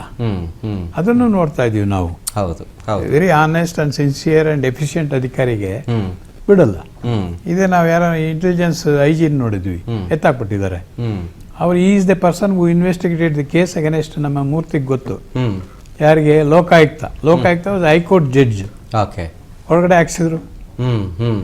SITಯಲ್ಲಿ ಅವರಿದ್ರು. He was a very sincere officer. ಅವ್ರನ್ನ ಒಳಗಡೆ ಹಾಕ್ಸಿ ಬೇರೆಯವ್ರು ಹಾಕಿದ್ರೆ ಆಗ್ತಿದ್ದಿಲ್ಲ. ಅದು ನನಗೆ ಗೊತ್ತು. I discussed lengthily with some of the channels about that case. ಅದು ಆಯ್ತು. ಅಟ್ಲೀಸ್ಟ್ ಒಂದು ಚಾರ್ಜ್ ಶೀಟ್ ಬಿತ್ತಲ್ಲ ಅಂತ ನಮಗೆ ಸಾರ್ವಜನಿಕರಿಗೆ ಖುಷಿ ಇದೆ. ಈಗ ಬರೋನು ಯಾರೇ ಅಧಿಕಾರಿಯಲ್ಲಿ ಬರಲಿ, ಅವರು 4 ಸತಿ ಯೋಚನೆ ಮಾಡ್ತಾರೆ, ನಾವು ಜೈಲಿಗೆ ಹೋಗ್ಬೇಕಲ್ಲ ಅಂತ. ಆ ಒಂದು ಇದನ್ನ ಕ್ರಿಯೇಟ್ ಆಗಿದೆ. ಯಾಕೆ? ಈ ಥರ ಒಂದು ಅವೇರ್ನೆಸ್ ಬಂದಿದ್ದರಿಂದ ಮೀಡಿಯಾದಿಂದ ಸೇರಿ ನಾನು ಎಲ್ಲರಿಗೂ ಅಪ್ರಿಷಿಯೇಟ್ ಮಾಡ್ತೀನಿ. ಅವಾಗ ಅದರಲ್ಲಿ even judges, supreme court judge ಕೂಡ ಬಂದು ನಮ್ಮ ಜೊತೆ ಪ್ಯಾನಲಲ್ಲಿ ಡಿಸ್ಕಷನ್ಗೆ ಬಂದಿದ್ದಾರೆ. ಇಲ್ಲಿಂದ ಹೈಕೋರ್ಟ್ ಜಡ್ಜಸ್ ಕೂಡ ಬಂದಿದ್ದಾರೆ. ಲಾಯರ್ಸ್ ಸುಮಾರು ಜನ ಬಂದು ಪಾಪ ಅವರೇ ಸ್ಟ್ರೈಕ್ ಮಾಡಿದ್ರಲ್ಲಿ ಮೊದಲು ಅವ್ರನ್ನ ಅರೆಸ್ಟ್ ಮಾಡಿ ಅಂತ. ಇದು ಯಾಕೆ ಹೇಳ್ತಿದ್ದೀನಿ ಅಂದ್ರೆ, ಸರಿಯಾದ ಸಮಯದಲ್ಲಿ ಸರಿಯಾದ ಕೆಲಸ ಆಗಲೇಬೇಕು. ಆಮೇಲೆ ಆದ್ರೆ ಪ್ರಯೋಜನ ಇಲ್ಲ. ನಿಷ್ಪ್ರಯೋಜಕ ಕೆಲಸ ಅಥವಾ ಇದಕ್ಕಿನ್ನೂ ಅದು that is a liability instead of some benefit. ಆದ್ರಿಂದ ಈ ತರ ಕೇಸುಗಳನ್ನ it's a crime against the nation ಅಂತ ತಗೊಳ್ಬೇಕು. ರಾಷ್ಟ್ರದ ದ್ರೋಹಿಗಳು ಈ ಕೆಲಸ ಮಾಡೋದು ಅಂತ ತಗೊಳ್ಬೇಕು. ಯಾಕಂದ್ರೆ I don't think anybody is benefited out of this legally. ನಾವೇನೇ ಮಾಡಬೇಕಾದ್ರೂ ನೆಲದ ಕಾನೂನನ್ನ ಗೌರವಿಸಬೇಕಾಗುತ್ತೆ. ನೆಲದ ಕಾನೂನನ್ನು ಬಿಟ್ಟು ಮಾಡಿದ್ದೆಲ್ಲ ಇಲ್ಲೀಗಲ್. ಅಂಥವ್ರನ್ನ ಯಾರನ್ನು ಎಂಕರೇಜೇ ಮಾಡಬಾರ್ದು. ಮೂರ್ತಿ ಸರ್, ನಾನು ಸೇಮ್ ಪ್ರಶ್ನೆ ಕೇಳೋದು, ಈ ಮಾನಿಟರಿಂಗ್ ಅನ್ನೋದ್ರಲ್ಲಿ ಫೇಲ್ ಆಗ್ತದೆ, ಮತ್ತೆ ಗುಪ್ತಚರ ಇಲಾಖೆ ಸರಿಯಾಗಿ ಕೆಲಸ ಮಾಡಿಲ್ಲ ಅನ್ನೋ ರೀತಿಯಾಗಿ. ಯಾಕಂದ್ರೆ ಅಷ್ಟೊಂದು ಕೋಟಿ ಗಟ್ಟಲೆ ಇನ್ವೆಸ್ಟ್ಮೆಂಟ್ ಮಾಡ್ಕೊಂತಿದ್ದಾರೆ. ನೀವೇ ಹೇಳಿದ್ರಲ್ಲ ಆ ಭಾಗದಲ್ಲಿ ಬಗ್ಗೆ ನಾನು ಒಂದೇ ಒಂದು ನಿಮಿಷ ಮಾತಾಡಿ. ಗುಪ್ತಚರ ಅಂತ ಹೇಳ್ತಾ ಇದ್ದೀರಿ. ಪಾಪ ನಮ್ಮ ಮೂರ್ತಿ ಕೇಳಿದ್ರೆ ಗುಪ್ತಚರ ಸೇಮ್ ಪ್ರಶ್ನೆ ಹಂಗೆ ಕೊಡ್ತಾ ಇದ್ದೆ. ಅದರಿಂದ ಇಲ್ಲಿ ಗುಪ್ತಚರ ಇಲಾಖೆಯಲ್ಲಿ ನಾನು I was in charge of political intelligence for the entire state. ಆದರೆ ಅದೇ ಥರ ಬೇರೆ ಬೇರೆ ವಿಂಗ್ಗಳು ಕೂಡ, ಲೇಬರು ಹಾಗೆ ಹೀಗೆ ಅಂತ ಮಿಸ್ಲೇನಿಯಸ್ ಮತ್ತೆ ಅವೆಲ್ಲ ಇಲಾಖೆಗಳಿಗೂ ಅಲ್ಲಿ ಮಾಹಿತಿ ಸಂಗ್ರಹಿಸ್ತಾರೆ. ಜಿಲ್ಲಾವಾರು ಈವನ್ ಕೆಲವು ಮ್ಯಾಟರ್ಸ್ ಅಲ್ಲಿ they go to the police station level. ಅದು ಇನ್ಪುಟ್ಸ್ ಇದ್ದೇ ಇರುತ್ತೆ ಜಿಲ್ಲೆಗೆ. ಆಗ ಅವರು ನೋಡೋದು, ಯಾವುದೇ ಒಂದು ಜಿಲ್ಲಾಧಿಕಾರಿ ಅಥವಾ SP ಅವರು ಏನು ಅಪರಾಧಗಳು ಅವರು ಜಿಲ್ಲೆಯಲ್ಲಿ ಆಗ್ತವೆ, ಅವರು ಅದಕ್ಕೆ ಸ್ಪಂದಿಸ್ತಾ ಇದ್ದಾರ ಅಪರಾಧಗಳನ್ನು ತಡೀಲಿಕ್ಕೆ ಇಲ್ವಾ? ಇಲ್ಲ ಅಂದ್ರೆ ವಾಟ್ ಫಾರ್. ಇದು ನಾನು ರಿಪೋರ್ಟ್ ಕೊಟ್ಟಿದ್ದೀನಿ ಮುಖ್ಯಮಂತ್ರಿಗಳಿಗೆ. ಇವನ್ ಕೆಲವರೆಲ್ಲ ಮಟ್ಕ ನಡೆಸ್ತಾ ಇದ್ರು, ಇನ್ನೇನೋ ನಡೆಸ್ತಾ ಇದ್ರು.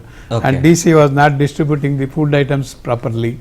All that I have given as an SP in political intelligence. ಅದು ಇವಾಗ ಆಗ್ತಾ ಇಲ್ಲ ಅಂದ್ರೆ ನಾನು ಜವಾಬ್ದಾರಿ ಅಲ್ಲ. ಅಲ್ಲಿ ಇಂಟೆಲಿಜೆನ್ಸ್ ಇನ್ನೂ ಇದೆ. ಬಿಲ್ಡಿಂಗ್ ಚೆನ್ನಾಗಿ ಮಾಡಿದ್ದಾರೆ. ಈಗ ಟು ಬಿ ಆನೆಸ್ಟ್, ಬಿಲ್ಡಿಂಗ್ ಬಹಳ ಚೆನ್ನಾಗಿ ಮಾಡಿದ್ದಾರೆ. ನಿಮ್ಮ ಸ್ಟುಡಿಯೋಗಿಂತ ಚೆನ್ನಾಗಿದೆ. ಇದೆಲ್ಲ ಆಗ್ಬೇಕಾಗಿರೋದು. ಹೌದು, ಕೆಲಸ ಕೆಲಸ ಚೆನ್ನಾಗಾಗಬೇಕು, ಬಟ್ ಕೆಲಸ ಚೆನ್ನಾಗಿ ಆಗ್ಬೇಕು. ಹೌದು, ಆಗ್ತಿಲ್ಲ ಅನ್ನೋದೊಂದು ಈಗ ಮೊನ್ನೆ ನೋಡಿ, ನೀವೇ ನೋಡಿ, ಓಕೆ, ಒಂದು ಆಗ್ತಾನೆ ಏನೋ ಒಂದು ಮಿನಿಸ್ಟ್ರು ಓದ್ ತಗೊಂಡಿದ್ದಾರೆ. ಓದ್ ತಗೊಂಡು ಅವ್ರು ಸಾಯಂಕಾಲ ಅವ್ರನ್ನ ಹುಡುಕ್ಲಿಕ್ಕೆ ಎಷ್ಟು ಸಮಯ ತಗೊಂಡ್ರು? ಹೌದು ಹೌದು. What does it mean? Switch off ಮಾಡ್ಕೊಂಡು ಏನೋ ಹೋಗ್ಲಿ. What does it mean? ಬೇಜಾರು ಮಾಡ್ಕೊಂಡಿದ್ದಾರೆ ಅವ್ರಿಗೆ. Is it not intelligence failure? ಹೌದು ಹೌದು. ಹಾಗೆ ನೋಡಿದ್ರೆ ನಾವು ಬಹಳ ಸೋಂಬೇರಿಗಳಾಗಿದ್ದೀವಿ. Okay okay. Taken things for granted. Okay, ಏನೋ ಆಗುತ್ತೆ ಹೋಗುತ್ತೆ ಅನ್ನೋ ಟೈಪ್. ಇದು ಎಸ್ಪೆಷಲಿ ಸೆನ್ಸಿಟಿವ್ ಡಿಪಾರ್ಟ್ಮೆಂಟ್ಗಳಲ್ಲಿ ಇರಬಾರ್ದು. Police is a very important organ. ಹೌದು ಹೌದು. ನಿಮ್ಮ ರಾಜ್ಯದಲ್ಲಿ ಪ್ರಗತಿ ಆಗ್ಬೇಕಾದ್ರೆ ಲಾ ಅಂಡ್ ಆರ್ಡರ್ ಪೀಸ್ಫುಲ್ ಆಗಿ ಇರಬೇಕು, ಮತ್ತೆ ಪ್ರಾಪರ್ ಆಗಿರ್ಬೇಕು. ಪೀಸ್ಫುಲ್ ಅಂದ್ರೆ ಕಳ್ಳನ್ನು ಬಿಟ್ಬಿಡಿ ಇದ್ಬಿಡಿ ಹೋಗಪ್ಪ ನಿನ್ನ ಮನೇಲಿ ಆರಾಮಾಗಿರು ಅಂತ ಹೇಳೋದಲ್ಲ. ನಿಜ ನಿಜ. ಆಗ ಕ್ರಮಬದ್ಧವಾಗಿ ನಡೀತಾ ಇದ್ರೆ ಬೇರೆ ಕೆಲಸಗಳು ಮಾಡೋರಿಗೆ ಡೆವಲಪ್ಮೆಂಟ್ ಇರ್ಬೋದು, ಇನ್ನೊಂದು ಇರ್ಬೋದು, ಇನ್ವೆಸ್ಟ್ಮೆಂಟ್ ಇರ್ಬೋದು, ಎಲ್ಲ ಬರ್ತಾರೆ. ಇದು safe city for us to invest. ಈಗ ಸರ್ಕಾರದ ಏನು ಕರ್ತವ್ಯ ಅಂದರೆ ಕಾನೂನು ಉಲ್ಲಂಘನೆ ಮಾಡಿದವ್ರಿಗೆ ಶಿಕ್ಷೆ ಕೊಡಿ, ನೆಲದ ಕಾನೂನು ಯಾರು ಪಾಲನೆ ಮಾಡಿ ಶಿಕ್ಷೆ ಕೊಡಿ, ಜೈಲ್ಗೆ ಹಾಕಿ, ಬೇಲ್ ಕೊಡಲ್ಲ, ಶೂರಿಟಿ ಕೊಡಿ ಅಂತ ಹೇಳಿ ಆ ವ್ಯವಸ್ಥೆ ನಮ್ಮಲ್ಲಿದೆ ಸರ್. ಅದೇ ಸರ್, ನಮ್ಮ ಆರ್ಥಿಕತೆ, ಮನುಷ್ಯ ಆರ್ಥಿಕತೆ ಅಂತ ಬಂದಾಗ ಹಣ ಹೂಡ್ತಾರೆ ಅಂದರೆ ಆ ದೇಶ ಸಮೃದ್ಧಿಯಾಗಿದೆ ಅಂತ. ದಿವಾಳಿ ಆಗಿಲ್ಲ, ಆ ದೇಶದ ನಾಗರಿಕರು ಸಮೃದ್ಧಿಯಾಗಿದ್ದಾರೆ, ಹಣ ಉಳಿತಾಯ ಮಾಡ್ತಾರೆ. ಏನ್ ಹಣ ಉಳಿತಾಯ? ಐಷಾರಾಮಿ ಜೀವನ ಮಾಡೋಕ್ಕಲ್ಲ ಸರ್. ಆರ್ಥಿಕತೆಯ ಅವರ ಒಂದು ಆರ್ಥಿಕ ಅವಶ್ಯಕತೆಗಳನ್ನ ನಿಭಾಯಿಸ್ಕೊಳ್ಳಲಿಕ್ಕೆ ಉಳಿತಾಯ ಮಾಡ್ತಾರೆ ಸರ್. ಸರ್, ಈಗ ನಮ್ಮಲ್ಲಿ ಎಲ್ಲಾ ಸ್ಕೀಮ್ಗಳು ಮಾಡ್ತಿರಲ್ಲ ಸರ್ ನೀವು. ಈ ಬ್ಯಾಂಕಿಂಗ್ ಸೆಕ್ಟರ್ ಅಲ್ಲಿ ನಡೆದೋಗ್ತಾ ಇದೆ. ನಾನು ಮತ್ತೆ ಹೇಳ್ತಾ ಇದ್ದೀನಿ, ಕಳ್ತನಗಳು, ಡಿಜಿಟಲ್ ಕಳ್ತನಗಳು, ಆಮೇಲೆ ಡಿಪಾಸಿಟ್, ಆಮೇಲೆ ಜನಗಳಿಗೆ ಸರ್ವಿಸ್ ಆಗದಿರ್ತಕ್ಕಂಥ ಬ್ಯಾಂಕ್ಗಳು ನಮ್ಮಲ್ಲಿದ್ದಾವೆ. ಬ್ಯಾಂಕ್ ನ್ಯಾಷನಲೈಸೇಷನ್ ಆದವು, ಈಗ ಇಂಟರ್ನ್ಯಾಷನಲೈಸೇಷನ್ ಆಗ್ತಿದ್ದಾವೆ. ಬೇರೆ ಬೇರೆ ಬ್ಯಾಂಕ್ಗಳು ಬಂದ್ಬಿಟ್ಟು, ಬೇರೆ ಬೇರೆ ಇನ್ಶೂರೆನ್ಸ್ ಕಂಪ್ನಿಗಳು ಬೇರೆ ದೇಶದಿಂದ ಬಂದ್ಬಿಟ್ಟು ಇಲ್ಲಿ ಬಿಸ್ನೆಸ್ ಮಾಡ್ತಾವೆ. ಮಾಡ್ಲಿ, ಯಾಕೆ ಮಾಡ್ತೇವೆ ಸರ್? ನಮ್ಮಲ್ಲಿ ಯಾಕೆ ಬ್ರಿಟಿಷ್ ಬಂದ್ರು? ಈ ದೇಶದಲ್ಲಿ ಸಂಪತ್ತು ಭರಿತವಾಗಿದೆ ಅಂತ ಸಂಪತ್ತನ್ನ ಲೂಟಿ ಮಾಡಕ್ಕೆ ಬ್ರಿಟಿಷ್ ಬಂದ್ರು ಸರ್. ಈಗ ನಮ್ಮ ಭಾರತ ದೇಶ 150 ಕೋಟಿ ಜನಗಳ ಸಂಪತ್ತು ಲೂಟಿ ಮಾಡ್ಲಿಕ್ಕೆ ಅಂತಾನೆ ಬೇರೆ ಬೇರೆ ಕಂಟ್ರಿಯಿಂದ ಬ್ಯಾಂಕ್ಗಳು ನಮಗ್ ಬರ್ತಾ ಇದಾವೆ ಸರ್. ಅಲ್ಲಿಗೆ ಅರ್ಥ ಮಾಡ್ಕೊಳ್ಳಿ, ನಮ್ಮ ದೇಶ ಎಷ್ಟು ಸಿರಿವಂತ ದೇಶ ನಮ್ದು ಅಂತ. ಸರ್, ದೇಶ ಸಿರಿವಂತ ಆಗ್ಬೇಕಾದ್ರೆ ದೇಶದ ನಾಗರಿಕ ಎಷ್ಟು ಸಿರಿವಂತನಾಗಿದ್ದಾನೆ ಸರ್. ಆತನ ಹಣಕ್ಕೆ ನೀವು ರಕ್ಷಣೆ ಕೊಡಕ್ ಆಗಿಲ್ಲ, ಆತನ ಹಣಕ್ಕೆ ನೀವು ಸರಿಯಾದ ರೀತಿಯಾಗಿ ಹಣ ಮಾಡಕ್ ಆಗ್ತಿಲ್ಲ ಅಂತ ಒಂದು ವಿಫಲತೆ ಅಂತ ಕಂಡಿರೋದು ನಮ್ಮ ದೇಶದಲ್ಲಿ ಮಾತ್ರ ಅಂತ ಕಾಣುತ್ತೆ ಸರ್. ಯಾಕೆಂದ್ರೆ ಬೇರೆ ದೇಶಗಳಲ್ಲಿ ಹಣ ಹೂಡಿಕೆ ಮಾಡಿದ್ರೆ ಅವ್ರಿಗೆ ಎಷ್ಟು ರಕ್ಷಣೆ ಇದೆ ಅಂತ ಹೇಳಿ ಇಲ್ಲಿ ಹೋಗಿ ಇಸ್ರೇಲ್ ಹೋಗಿ ವ್ಯವಸಾಯ ಸ್ಟಡಿ ಮಾಡ್ಕೊಂಡ್ ಬರ್ತಾರೆ. ಹಂಗೆ ಬೇರೆ ಬೇರೆ ಕಂಟ್ರಿ ಮೋರಿಗಳು ಕರೆಕ್ಟ್ ಹೋಗ್ತೇ ಸ್ಟಡಿ ಮಾಡ್ಕೊಂಡ್ ಬರ್ತಾರೆ. ಅದೇ ಶಾಸಕರು ಜನಗಳ ಹಣವನ್ನ ಯಾವ ರೀತಿ ನಿರ್ವಹಣೆ ಮಾಡಬೇಕು ಅಂತ ಸ್ಟಡಿ ಮಾಡ್ಕೊಂಡ್ ಬರ್ಬೇಕಲ್ವ ಸರ್ ನಮ್ಮ ದೇಶಕ್ಕೆ. ನೋಡಿ, ನಮ್ಮಲ್ಲಿ ಪ್ರತಿಯೊಂದರಲ್ಲೂ ಫೇಲ್ಯೂರ್, ನಾವು ಪ್ರತಿಯೊಂದರಲ್ಲೂ ಫೇಲ್ ಆಗಿದ್ದೀವಿ ನಾವು ಸರ್. ಈಗ ಕೋರ್ಟ್ಗೆ ಹೋಗಿ ಈಗ ರಿಕವರಿ, ಈಗ ಯಾವ್ದೋ ಒಂದು ಈಗ ಇವನ್ ಮೇಲೆ ಆಸ್ತಿ ಇರುತ್ತೆ ಅಂತ ಹೇಳಿ ಇವ್ರು ರಿಕವರಿ ಮಾಡ್ಬೇಕು. ಹೌದು, ನೀವ್ ಹೇಳ್ತೀರಿ ಸರ್, ಯಾವಾಗ ಅಫೆನ್ಸಿವ್ ಆಗಿ ಮಾತಾಡ್ತೀರಾ, ಇವಾಗ ಡಿಫೆನ್ಸಿವ್ ಮಾತಾಡ್ತೀನಿ ನೋಡಿ. ಈಗ ಮೋಸ ಹೋಗಿರೋರಿಗೆ ಕೋರ್ಟಿಗೆ ನ್ಯಾಯ ಸಿಗಕ್ಕೆ ಸರ್. 1 ಲಕ್ಷ ರಿಕವರಿ ಮಾಡ್ಬೇಕು ಅಂದ್ರೆ 3,000 ಕಟ್ಬೇಕು ಕೋರ್ಟ್ ಫೀ. ಜನ ಕೋರ್ಟ್ ಮೇಲೆ ನಂಬಿಕೆ ಇಲ್ಲ ಸರ್. ಇಲ್ಲ, ನರೇಂದ್ರ ಮೋದಿ ಅವರು ಆಗ್ಬೋದು, ನಮ್ಮ ಸನ್ಮಾನ್ಯ ಈಗ ತಾನೇ ಡಿ ಕೆ ಶಿವಕುಮಾರ್ ಅವರು ಅಧಿಕಾರ ವಹಿಸಿಕೊಂಡಿದ್ದಾರೆ, ಮುಖ್ಯಮಂತ್ರಿಗಳಾಗಿದ್ದಾರೆ ಸರ್. ಕೋರ್ಟ್ ನ್ಯಾಯ ಕೊಡ್ಬೇಕಾದ್ರೆ ಈಗ ಕಾನೂನು ಉಲ್ಲಂಘನೆ ಮಾಡ್ಬಿಡ್ತೀವಿ, ಜನಗಳು ಯಾರೋ ಕಾನೂನು ಉಲ್ಲಂಘನೆ ಮಾಡ್ಬಿಡ್ತಾರೆ. ಶಿವಾನಂದ ಕಾನೂನು ಉಲ್ಲಂಘನೆ ಮಾಡಿದ್ದಾನೆ, ಪೊಲೀಸರು ಕೇಸ್ ಹಾಕ್ತಾರೆ. ಪೊಲೀಸರು ಹಣ ಕೊಡ್ಸಕ್ಕಾಗತ್ತಾ? ಆಗಲ್ಲ. ಪೊಲೀಸರು ಹೋಗ್ರಪ್ಪ ಕೋರ್ಟ್ಗೆ, ಲಾಯರ್ ಇಟ್ಕೊಂಡು ಕೋರ್ಟ್ಗೆ ಹೋಗ್ರಿ ಅಂತಾರೆ ಸರ್. ಇವತ್ತು 21ನೇ ಶತಮಾನದಲ್ಲಿ ವಕೀಲ ನಿಕಂಡು ಕೇಸ್ ನಡೆಸಬೇಕು ಅಂದ್ರೆ ಮಾಡೋ ಕೆಲಸ ಬಿಟ್ಟು ಅಂದ್ರೆ ಎಷ್ಟು ಖರ್ಚಾಗುತ್ತೆ, ಎಷ್ಟು ಆರ್ಥಿಕ ಹೊರೆ ಬರುತ್ತೆ ಸಂಸಾರಕ್ಕೆ. ಹೌದು ಹೌದು. ಅದಲ್ಲದೆ ನಮ್ಮ ಮಾನ್ಯ ನ್ಯಾಯಾಲಯಗಳು 1 ಲಕ್ಷಕ್ಕೆ 3,000 ಚಾರ್ಜ್ ಮಾಡ್ತವೆ. ಇದನ್ನ ಯಾರಾದ್ರೂ ಟಿವಿ ಇದುವರೆಗೂ ಕೇಳಿದಿರಾ? ಯಾಕೆ ಚಾರ್ಜ್ ಮಾಡ್ತಾರ ಅವರು ಅಂತ? ಜನಸಾಮಾನ್ಯ ವಕೀಲ್ ಇಟ್ಕೊಂಡು ಪೊಲೀಸ್ ಹಾಕಿರೋ ಚಾರ್ಜ್ ಶೀಟ್, ಪೊಲೀಸ್ಗೆ ಚಾರ್ಜ್ ಶೀಟ್ ಸಂಬಳ ಕೊಡ್ತದೆ, ಪೊಲೀಸು ಚಾರ್ಜ್ ಶೀಟ್ ತಂದು ಕೋರ್ಟ್ ಕೊಟ್ಬಿಡ್ತಾರೆ. ಈಗ ಶಿವಾನಂದ ನೀರಡಿ ಯಾವನು ಶಿವಾನಂದ ಅವನು ಅರೆಸ್ಟ್ ಮಾಡಿ ಅವನ ಆಸ್ತಿನ ಮುಟ್ಕೊಳ್ ಹಾಕೊಂತಾರೆ. ಈಗ 40,000 ಕೋಟಿ ಅವ್ನು ಮಾಡಿರ್ಬೋದು. ಅವಾಗ ಯಾವ್ದೊಂದು ಇತ್ತು ವಿನಿವಿಂಗ್ ಶಾಸ್ತಿ ಅಂತಿದ್ದ. ವಿನಿವಿಂಗ್ ಕೇಸಲ್ಲಿ ಹಣ ವಾಪಸ್ ಕೊಟ್ರು.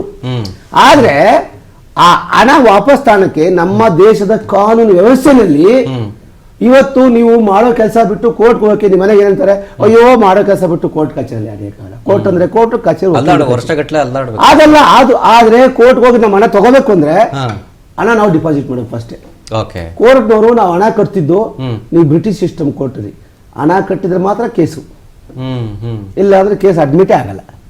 ಅವಾಗ ಏನ್ ಮಾಡೋದು ಸರ್? ಇವರು ಸರ್ಕಾರ ಯಾವ್ಯಾವ ಯೋಜನೆ ಮಾಡ್ತಾರೆ. ನಾನು ಯಾಕೆ ಹೇಳ್ತೀನಿ ಸರ್, ಈಗ ಶಿವಾನಂದ ನೀರವನವರು 1 ಲಕ್ಷ ಶಕ್ತನಾಗಿಲ್ಲ ಅಂತಂದ್ರೆ ಸರ್ಕಾರದ ಕಡೆಯಿಂದ ಇಲ್ಲ ಸರ್, ದಯವಿಟ್ಟು ಇಲ್ಲ ಸರ್. ಇದನ್ನ ತಿಳ್ಕೊಳ್ಳಿ ಫಸ್ಟ್ ನೀವು. ದಯವಿಟ್ಟು ಇಲ್ಲ. ಪೊಲೀಸರಿಂದ ಡ್ಯೂಟಿ ಸರ್, ಪೊಲೀಸರು ಹೇಳ್ತಾರೆ ಲಾಠಿ ತಗೊಂಡು ಬಾರ್ಸ ಇಟ್ಕೊಂಬತ್ತಾರೆ, ತನಿಖೆ ಮಾಡಿ ಕೋರ್ಟ್ ಕೊಟ್ಬಿಡ್ತಾರೆ. ಜಡ್ಜ್ ಏನ್ ಮಾಡ್ತಾರೆ, ನೀನ್ ರಿಕವರಿ ಇದೆಯಾ, ನಿನ್ ದುಡ್ಡು ಇದೆಯಾ, ರಿಕವರಿ ಮಾಡ್ಕೊಬೇಕಾ, ಕಟ್ಟು, 1,03,000 ಕಟ್ಟು. ಕರ್ನಾಟಕ ಕೋರ್ಟ್ ಅಂತಂದ್ರೆ ಸರ್ ಬೇಡ ಸರ್, ದುಡ್ಡಿಲ್ಲ ಅಂದ್ರೆ ದೇಶದಲ್ಲಿ ಯಾರು ಕೋರ್ಟ್ಗೆ ಬಂದು ನ್ಯಾಯ ತಗೊಂತಾರೆ ಸರ್? ನೀವು ಎಲ್ಲಿದ್ದೀರಿ, ಯಾವ ದೇಶದಲ್ಲಿ ಇದ್ದೀರಾ ನೀವು? ಅಲ್ಲ, ಅದು ಲಾ. ಆ ಲಾನ ತಿದ್ದುಪಡಿ ಮಾಡಿ. ಯಾರೋ ಈಗ ಯಾರೋ ಹೇಳ್ತೀನಿ ಕೇಳಿ, ನೋಡಿ ಕೇಳಿ ಒಂದ್ ನಿಮಿಷ. ಅಲ್ಲಿ ನೀವು ಸೆಂಟ್ರಲ್ ಏಜೆನ್ಸೀಸ್ ಹೋದ್ರೆ ಅವ್ರಿಗೆ ಪವರ್ಸ್ ಇದೆ, ವಾಸ್ಟ್ ಪವರ್ಸ್ ಇದೆ ಅವ್ರಿಗೆ. ಬರೀ ಬುಕ್ಕಲ್ಲಿ ಇಲ್ಲ, ಬರೀ ಪೇಪರ್ ಅಲ್ಲಿ, ಬುಕ್ಕಲ್ಲ, ಬರೀ ಟಿವಿಯಲ್ಲಿ. ನೀವು ಕೇರಳ ಇದು ವೆಸ್ಟ್ ಬೆಂಗಾಲ್ ಇಲ್ಲ ಕೇಳಿ, ವೆಸ್ಟ್ ಬೆಂಗಾಲ್ ಅಲ್ಲಿ ನೋಡಿ, ಯಾವ್ದು ತರಾವರಿ ನೀವು ಈ ತರ ಡಿಪಾಸಿಟ್ಸ್ ಬ್ಯಾಂಕ್ ಇದು ಸಂಸ್ಥೆಗಳು ಚೀಟ್ ಮಾಡಿದ್ರು ಜನಕ್ಕೆ, ಬ್ಯಾಕ್ಡ್ ಬೈ ಪೊಲಿಟಿಷಿಯನ್ಸ್. ನಮ್ಮ ಜನರ ಪರಿಸ್ಥಿತಿ ಹೇಳಿ ಸರ್. ಈಗೇನು ಅದರದ್ದೇ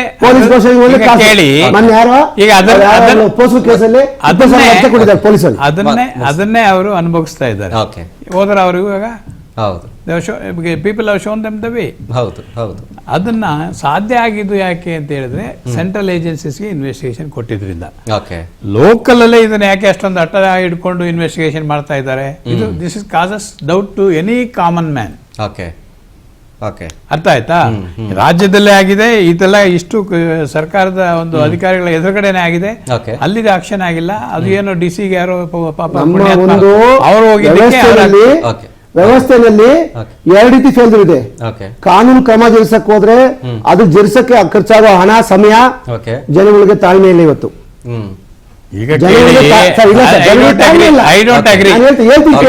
ಕಾನೂನು ಕ್ರಮ ಕಾನೂನು ಜನಗೂ ಟೈಮ್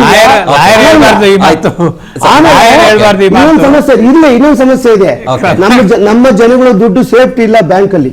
ನೋಡಿ, ನಮ್ ದುಡ್ಡು ಸೇಫ್ಟಿ ಇಲ್ಲ, ಕಾನೂನು ನಂಬಿಕೆ ಇಲ್ಲ. ಈಗ ನಮ್ಮ ಸಂವಿಧಾನದ ಅಡಿಯಲ್ಲಿ ಏನ್ ಹೇಳ್ತದೆ, one must follow the due process of law. ಅಷ್ಟೇ ಮಾಡಿ, ತಿದ್ದುಪಡಿ ಮಾಡಿ. ಆದ್ರೆ ತಿದ್ದುಪಡಿ ಯಾಕೆ ಮಾಡ್ಬೇಕು? ಇರೋದು ಬಹಳ ಅಚ್ಚುಕಟ್ಟಾಗಿದೆ. ದುಡ್ಡು ಇರಲ್ಲ. ಏನಂತ ಹೇಳಿದ್ರೆ ಟೈಮ್ ಬೌಂಡ್ ಮಾಡಿ. ಈಗ ಮಾಡಿದ್ದಾರೆ, ನಮ್ಮಲ್ಲಿ ಕ್ರಿಮಿನಲ್ ಕೇಸಸ್ಗೆ ಮಾಡಿದ್ದಾರೆ, ಸಿವಿಲ್ ಕೇಸಸ್ಗೂ ಮಾಡಿ ಟೈಮ್ ಬೌಂಡ್ ಮಾಡಿ ಅಂತ. ಟೈಮ್ ಬೌಂಡ್ ಈ ಕೇಸ್ ಈ ತರದ ಪ್ರಮಾಣದಲ್ಲಿ ದುಡ್ಡು ಒಂದು ಮೋಸ ಆಗಿದ್ರೆ ಇಷ್ಟು ದಿವಸದಲ್ಲಿ ಸ್ವಲ್ಪ ಅಮೌಂಟ್ ಜಾಸ್ತಿ ಇದ್ರೆ ಅವಧಿ ಜಾಸ್ತಿ ಬೇಕಾಗಬಹುದು, ಆ ತರ ಮಾಡಿ. ಇಲ್ಲ, ಒಂದು ಚೆಕ್ ಬೌನ್ಸ್ ಆದ್ರೆ ಒಂದು 10 ವರ್ಷ ತಿರುಗ್ತಾನೆ ಅಂದ್ರೆ ಅವ್ನು ಏನ್ ಮಾಡ್ಬೇಕು? ಅಂದ್ರೆ ಅದೇ ತರದ ಕೇಸು ಸಾವಿರಾರು ಬಂದ್ಬಿಡುತ್ತಲ್ಲ. ಅವೆಲ್ಲ ಸಾವಿರಾರು ನೋಡಿ, ಲಿಸನ್ ಇಲ್ಲ ಒಂದ್ ನಿಮಿಷ, ಲಿಸನ್ ಸಾವಿರಾರು ಬಂದ್ರೆ ಒಂದೇ ಪ್ಯಾಟ್ರನ್ ಕೇಸಸ್ ಸಾವಿರಾರು ಬಂದ್ರೆ ಪ್ರೆಸಿಡೆಂಟ್ ಅಂತ ಇರ್ತದೆ. ಎಲ್ಲಿ ಸುಪ್ರೀಂ ಕೋರ್ಟ್ ಅಲ್ಲಿ ಒಂದು ಪ್ರೆಸಿಡೆಂಟ್ ಇರ್ತದೆ. ಈ ತರ ಕೇಸ್ಗಳು ಬಂದ್ರೆ ಅವರು ಜವಾಬ್ದಾರರು ಅಥವಾ ಜವಾಬ್ದಾರ ಅಲ್ಲ. ಈ ತರ ಬಂದ್ರೆ ಏನಾದ್ರು ಡೌಟ್ ಬಂದ್ರೆ ಈ ತರ ಡೌಟ್ ಅದನ್ನ ಪ್ರೊಲಾಂಗ್ ಮಾಡಬಹುದು. ಅದರ್ವೈಸ್ ಫೋರ್ತ್ ವಿತ್ ಅಥವಾ in a very short duration you have to decide the case ಅಂತ ಪ್ರೆಸಿಡೆಂಟ್ಸ್ ಬಂದ್ರೆ ಅದನ್ನ ದಟ್ ಬಿಕಮ್ಸ್ ಎ ಲಾ. ಅದ್ರ ಪ್ರಕಾರ ಮಾಡ್ಬೋದು. ಆ ತರದ್ದು ಎಷ್ಟು ಬಂದಿದೆ, ಆಗಿದೆ, ಆಗ್ತಾ ಇದೆ. ಈಗ ನೋಡಿ, ಇಷ್ಟು ದಿವಸ ಜೈಲಲ್ಲಿದ್ದು ಅವನು ಟ್ರಯಲ್ ಆಗಿಲ್ಲ ಅಂದ್ರೆ ಬೇಲ್ ಕೊಡ್ಬೇಕಂತ ಇರ್ತಾರೆ. ಯಾರು ಮಾಡಿದ್ದು? ಕೋರ್ಟ್ ಮಾಡಿದ್ದು. ಕೋರ್ಟ್ ಮೇಡಲ್ಲ. ಹಾಗೆ ಮಾಡಬಹುದು, ಮಾಡ್ತಾ ಇದ್ದಾರೆ. ಒಂದು ಪ್ರೊಆಕ್ಟಿವ್ ಕಾನೂನುಗಳು ಬರ್ತಾ ಇದ್ದಾವೆ. ಕೋರ್ಟ್ಗಳು ಕೂಡ ಅದೇ ತರ ನಡ್ಕೊಳ್ತಾ ಇದ್ದಾರೆ, ಲಾಯರ್ಗಳು ನಡ್ಕೊಳ್ತಾ ಇಲ್ಲ. ಓಕೆ, ಯಾಕೆ ಹೇಳ್ತೀನಿ ಅಂದ್ರೆ ಪಾಪ ಮೂರ್ತಿ ಒಬ್ರಲ್ಲ ನಾನು ಹೇಳೋದನ್ನು, ಲಾಯರ್ಗಳು ನಡ್ಕೊಳ್ತಾ ಇಲ್ಲ. ನಂದೇ ಒಂದು ಯಾವುದೋ ಮ್ಯಾಟ್ರ್, ಸಿವಿಲ್ ಮ್ಯಾಟ್ರ್ ಅಲ್ಲಿ ಕೇಳಿದ್ರೆ ಯಾವ್ದಾವ್ದು ಇವತ್ತುವರೆಗೂ, ನಾಳೆ ಡೇಟ್ ಇದೆ ಇದುವರೆಗೂ ನನಗೆ ಗೊತ್ತಿಲ್ಲ ಯಾವ ಡೇಟ್ಗೆ ಕೇಸ್ ಇದೆ ಅಂತ. ಇದು ಆದ್ರೆ ನನ್ನಂತ ಒಂದು ಎಜುಕೇಟೆಡ್ಗೆ ಆದ್ರೆ ಈಗ ಏನಿಲ್ಲ ಹೆಬ್ಬೆಟ್ಟನು ಹೋಗ್ತಾನೆ ಲಾಯರ್ ಹತ್ರ, ಅವಾಗ ಏನ್ ಕತಿ? ಇದು ಪ್ರಾಬ್ಲಮ್. ಯಾಕಂದ್ರೆ ಲಾಯರ್ ಬಿಸಿ ಇರ್ತಾರೆ, ಕ್ಲೈಂಟೇ ಹೋಗಿ ಹುಡ್ಕೊಂಡು ಬಂದು ಲಾಯರ್ಗೆ ಹೇಳ್ಬೇಕು, ಸ್ವಾಮಿ ನಮ್ ಕೇಸ್ ಇದೆ ಇವತ್ತು ಬನ್ನಿ ಅಂತ. ಆಕ್ಚುಲಿ ರಿವರ್ಸ್ ಇರ್ಬೇಕು, ನಮ್ ಕೇಸ್ ಇದೆ ಮರಿ ಅಂತ ಹೇಳಿ ಅವ್ರು ರಿಮೈಂಡ್ ಮಾಡಿ ಕರ್ಸಿ ಬ್ರೀಫ್ ಮಾಡಿ ಕೋರ್ಟ್ ಕರ್ಕೊಂಡು. ನಮ್ಮ ದೇಶದಲ್ಲಿ ನ್ಯಾಯಾಂಗ ಸುಧಾರಣೆ ಆಗಬೇಕು, ಆರ್ಥಿಕತೆ ಬಲಪಡಿಸ್ಲಿಕ್ಕೆ, ಹಣನ ಭದ್ರವಾಗಿಡ್ಲಿಕ್ಕೆ ಸುಧಾರಣೆಗಳು ಹೋಗ್ಬೇಕು. ಇವೆಲ್ಲ ಬರೋದಿಲ್ಲ. ಬೇರೆ ಸುಧಾರಣೆ, ಹಣ ಹೆಂಗ್ ಹೊಡಿಬೇಕು, ಏನು ಸ್ಕೀಮ್ ಮಾಡಿದ್ರೆ, ರೋಡ್ ಮಾಡಿದ್ರೆ ಅದಕ್ಕೆ ಎಷ್ಟು ಕಮಿಷನ್ ಬರ್ತದೆ. ಸರ್, ನಮ್ಮ ಹತ್ರ ನಮ್ಮ ಪ್ರಾಣನೇ ಹೋದ್ಮೇಲೆ ನಮ್ಗೆ ರೋಡ್ ಹಾಕ್ಬೇಕು, ನಮ್ಗೆ ರಿಂಗ್ ರೋಡ್ ಹಾಕ್ಬೇಕು, ನಮ್ಗೆ ಅಂಡರ್ ಪಾಸ್ ಹಾಕ್ಬೇಕು, ಮೆಟ್ರೋ ಎಕ್ಸ್ಟೆನ್ಷನ್ ಹಾಕ್ಬೇಕು. ನಮ್ಮ ಹಣ ನಮ್ಗೆ ಸೇಫ್ಟಿ ಇಲ್ಲ. ಸರ್ಕಾರಗಳು ಏನ್ ಸರ್, ಸರ್ಕಾರಗಳು ಬೇರೆ ದೇಶದಲ್ಲಿ ಯಾವ್ದಾದ್ರು ಸ್ಟಡಿ ಮಾಡ್ಕೊಂಡು ಬಂದು ಸಾರ್ವಜನಿಕ ಹಣವನ್ನ, ಈಗ ಸ್ವಿಸ್ ಬ್ಯಾಂಕ್ ಅಂತ ಹೋಗ್ತಾರಲ್ಲ ಸರ್ ಫಾರಿನ್ ಟ್ರಿಪ್ಗೆ, ಸ್ಟಡಿ ಪರ್ಪಸ್ಗೆ ಅಂತಾನೆ ಇಂಪ್ಲಿಮೆಂಟ್ ಮಾಡಿದ್ದಾರೆ ಸರ್. ಇಲ್ಲಿ ಈಗ ಸುರಂಗ ಮಾರ್ಗ ಮಾಡಿದ್ರೆ ಎಷ್ಟು ಸಾವಿರ ಕೋಟಿ ಆಗುತ್ತೆ, ಕಾಂಟ್ರಾಕ್ಟ್ ಇಂದ ಎಷ್ಟು ಲಕ್ಷ ಕೋಟಿ ಅಥವಾ ಎಷ್ಟು 100 ಕೋಟಿ ಕಮಿಷನ್ ತಗೋಬಹುದು. ಅದೇ ನೀನು ಶಾಸಕ ಸಭೆಯಲ್ಲಿ ನೀನು ಸಾರ್ವಜನಿಕರ ಹಣ ಸೇಫ್ಟಿ ಇಲ್ಲ ಅಂತ ಹೇಳಿ ಯಾವನಾದ್ರೂ ಒಬ್ಬ ಶಾಸಕ ಯಾವುದೇ ಪಕ್ಷದಿಂದ ಮಾತಾಡಿದಾರಾ? ತೋರಿಸಿ ಸರ್ ನೀವು. ನಮ್ಮ ನಾಗರಾಜ್ ಸರ್ ಹೇಳ್ತಾರೆ ಬಿಡಿ, ಅವ್ರ ಇಂಟೆಲಿಜೆನ್ಸ್ ಹೇಳ್ತಾರೆ, ಏಜೆನ್ಸಿಗಳ ಬಗ್ಗೆ ಹೇಳ್ತಾರೆ, ತಪ್ಪು ಅಂತ ಹೇಳಲ್ಲ ನಾನು. ಆದ್ರೆ ಯಾವುದೇ ಒಂದು ಶಾಸನ ಸಭೆಯಲ್ಲಿ ಸಾರ್ವಜನಿಕರ ಹಣ ATM ಇಂದ ಹಿಡಿದು ಸಾರ್ವಜನಿಕರ ಚಿನ್ನ ಡಿಪಾಸಿಟ್ ಹಿಡಿದು ಎಲ್ಲಾ ಆರ್ಥಿಕತೆನ ಹಾಳು ಮಾಡ್ತಿದೆ. ಅದಕ್ಕೊಂದು ನಾವು ಕಾನೂನು ತರಬೇಕು, ಇಲ್ಲ ಶಿಕ್ಷೆ ಕೊಡಬೇಕು, ಇಲ್ಲ ರಕ್ಷಣೆ ಕೊಡಬೇಕು. ಸರ್, ನಮ್ಮಲ್ಲಿ ಒಂದು ಬೇಸಿಕ್ ಪ್ರಿನ್ಸಿಪಲ್ ಹೆಂಗ್ ಗೊತ್ತಾ ಸರ್, ತಪ್ಪು ಮಾಡಬೇಕು ಶಿಕ್ಷೆ ಕಠಿಣವಾಗಿರ್ಬೇಕು, ಇಲ್ಲ ಕಳ್ತನ ಮಾಡಿದ್ರೆ ರಕ್ಷಣೆ ಕಠಿಣ ಮಾಡ್ಕೊಬೇಕು ಅಂತ ಹೇಳುತ್ತೆ ಸರ್. ಸರ್, ನಮ್ಮಲ್ಲಿ ಸಾರ್ವಜನಿಕರು ಇವತ್ತು ಚೀಟಿ ಆಗ್ತಾವ್ರೆ. ಯಾಕೆ ಅಂದ್ರೆ ಸಾರ್ವಜನಿಕ ಬ್ಯಾಂಕ್ಗಳಿಂದ, ಸಂಸ್ಥೆಗಳಿಂದ ಆ ಚೀಟಿ ಹಾಕೋ ವ್ಯವಹಾರ ಮಾಡುವಂತ ಒಂದು ಗ್ರಾಹಕನಿಗೆ ಸರಿಯಾಗಿ ಸೇವೆ ಸಿಗ್ತಾ ಇಲ್ಲ ಅಂತ ಪ್ರೂವ್ ಆಗಿದೆ. ಚೀಟಿಗಳು ನಾಗರಾಜ್ ಗೊತ್ತಿರ್ಲಿ, ಈಗೂ ಪ್ರತಿ ಹಳ್ಳಿಗೆ ಹೋಗ್ಲಿ ನಮ್ಗೆ ಹಳ್ಳಿ ಮಾಹಿತಿ ಗೊತ್ತಾಗುತ್ತೆ. ಚೀಟಿ ನಡೆಸ್ತಾ ಇರ್ತಾರೆ. ಆ ಚೀಟಿಗೆ ಯಾವುದೇ ಕಾನೂನಿನಲ್ಲಿ ಏನು ಮನ್ನಣೆ ಇರೋದಿಲ್ಲ. ನಂಬಿಕೆ ಅವನ್ ಎತ್ಕೊಂಡು ಓಡೋದ್ರು ಅಂದ್ರೆ ಪೊಲೀಸ್ ಸ್ಟೇಷನ್ ಬರ್ತಾರೆ. ಪೊಲೀಸ್ ಏನ್ ಮಾಡ್ತಾರೆ, ಎಲ್ಲಾ ಡ್ರಾಮಾ, ಹೈ ಡ್ರಾಮಾ ಬೆಳಗಿನ ಸಂಜೆವರೆಗೂ ಹಾಡಿ ಅವಳ ಹಿಡಿಯಕ್ ಪ್ರಯತ್ನ ಪಟ್ಟು ಅವಳೇನೆ ವ್ಯವಹಾರ ಮಾಡಿದ್ರೆ ಎಷ್ಟಾಗುತ್ತೋ ಅಷ್ಟು ಮಾಡಿಸ್ಕೊಂಡ್ಬಿಟ್ಟು ನೀವು ಕೋರ್ಟ್ಗೆ ಹೋಗ್ರಿ ಅಂತ FIR ಕೊಡ್ತಾರೆ. ಇದು ನಾನ್ ಧೈರ್ಯವಾಗಿ ಹೇಳ್ತೀನಿ. ಈ ಚೀಟಿ ಹಗರಣಕ್ಕೆ ಫಸ್ಟ್ ಚೀಟಿ ಹಗರಣ ಕೇಸು ತಗೋಣ. ಚೀಟಿ ಹಗರಣದಲ್ಲಿ ಈ ತರದ್ದು ದಿನ ಬೆಂಗಳೂರು 120 ಪೊಲೀಸ್ ಸ್ಟೇಷನ್ ದಿನಕ್ಕೊಂದು ಕೇಸ್ ಹೋಗ್ತದೆ. ಅದನ್ನ ಅರ್ಥ ಮಾಡ್ಕೊಳ್ಳಿ. ಈಗಲೂ ಜನ ಆರ್ಥಿಕತೆ ವ್ಯವಹಾರನ ಚೀಟಿ ಮುಖಾಂತರ ಮಾಡ್ತಾವ್ರಿ ಅಂದ್ರೆ ನಮ್ಮ ಸರ್ಕಾರ ಏನು ಕ್ರಮ ಜರುಗಿಸಿದೆ? ಪಾಯಿಂಟ್ ನಂಬರ್ 1 ಚೀಟಿ. ಈಗ ಪಾಯಿಂಟ್ ನಂಬರ್ 2 ಇಲ್ಲ ಹೇಳ್ತೀನಿ ಸರ್. ನೀವು ಸಂಖ್ಯೆಗಳ ಬಗ್ಗೆ ಹೇಳಿ, ಜನ ಫೇಸ್ ಮಾಡ್ತಾ ಹೇಳ್ತೀನಿ. ತನಿಖೆ ಆಮೇಲೆ ಮಾಡಿ, ಎಲ್ಲ ಜಿಯೋ ಹೋದ್ಮೇಲೆ ತನಿಖೆ ಮಾಡಿ ಬಂತು. ಜಿಯೋ ಹೋಗಿ ತಮ್ಮ ದುಡ್ಡು ಹೋಯ್ತಪ್ಪ, ಈಗ ನೀವೆಲ್ಲ ದುಡ್ಡು ಹೊಡೆದೇ ಬಿಟ್ಟ, ಏನ್ ದುಡ್ಡು ಸರ್ಕಾರ ದುಡ್ಡು ಕೊಡ್ತಾ? ಸಾರ್ ತನಿಖೆ ಹೇಳ್ತಾರೆ ಬಿಡಿ, ವ್ಯವಸ್ಥೆ ಹೇಳಿ. ಬಟ್ ದುಡ್ಡು ವಾಪಸ್ ಕೇಳಿದ್ರೆ ಸುಳ್ಳು ಬಂದ್ಬಿಟ್ರೆ ನಾನು ನೀವು ಎಲ್ಲ ಕೇಳ್ಬಿಡ್ತೀನಿ. ನೋಡಿ ಸರ್, ಮೊದಲನೇ ಚೀಟಿ ವ್ಯವಹಾರ ಅದು ಅವ್ಯವಹಾರ, ಅದನ್ನ ನಿಲ್ಸಕ್ ಆಗೇ ಇಲ್ಲ. ಆಮೇಲೆ ಸರ್ ಅಕ್ರಮ ಬಡ್ಡಿ ದಂಧೆ, ಏನ್ ರೌಡಿ ಶೀಟ್ ಮಾಡ್ತಾರೆ. ಬರ್ತಾನೆ DCP ಬರ್ತಾನೆ, ಹೇ ತಗೋಣ ದೊಡ್ಡ ತಗೋಣ, ಏನೋ ಬಡ್ಡಿ ವ್ಯವಹಾರ ಮಾಡ್ತೇನಾ, ಅದನ್ನ ಸೋಷಿಯಲ್ ಮೀಡಿಯಾ ಬಂದ್ಬಿಡ್ತದೆ. ಓ ಏನು ಯಾರಪ್ಪ ಆಫೀಸರ್ ಅವರು ಬಡ್ಡಿ ವ್ಯವಹಾರ ಬಿಟ್ಬಿಡ್ತಾರ, ಇನ್ನ ಜಾಸ್ತಿ ಮಾಡ್ತಾರೆ. ಯಾಕೆಂದ್ರೆ ಮಾಮೂಲಿ ಬಡ್ಡಿ ವ್ಯವಹಾರ ನಡೀತಿದೆ, ಮೀಟರ್ ಬಡ್ಡಿ ಜಾಸ್ತಿ ಬೇಡ ಸರ್, ಮಾತಾಡಕ್ ಬಿಡಲ್ಲ ಸರ್. ಜಾಸ್ತಿ ಬಡ್ಡಿ ಇದೆಲ್ಲ ಆಗಿ ಆಮೇಲೆ ಕೋಆಪರೇಟಿವ್ ಬ್ಯಾಂಕ್ ದಂಧೆ ನಡೀತದೆ. 10 ಜನ ಸೇರಿ ಒಂದು ಕೋಆಪರೇಟಿವ್ ಸೊಸೈಟಿ ನೋಡಿ.